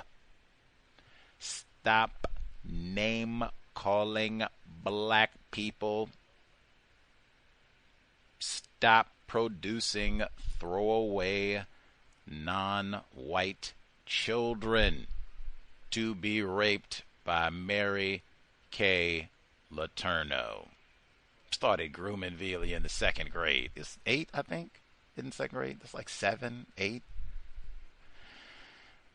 Maximum. That same thing I just said. Anti-sex. White people do not care about children. Replace white supremacy with justice immediately. Cal signing out. Thanks all for tuning in.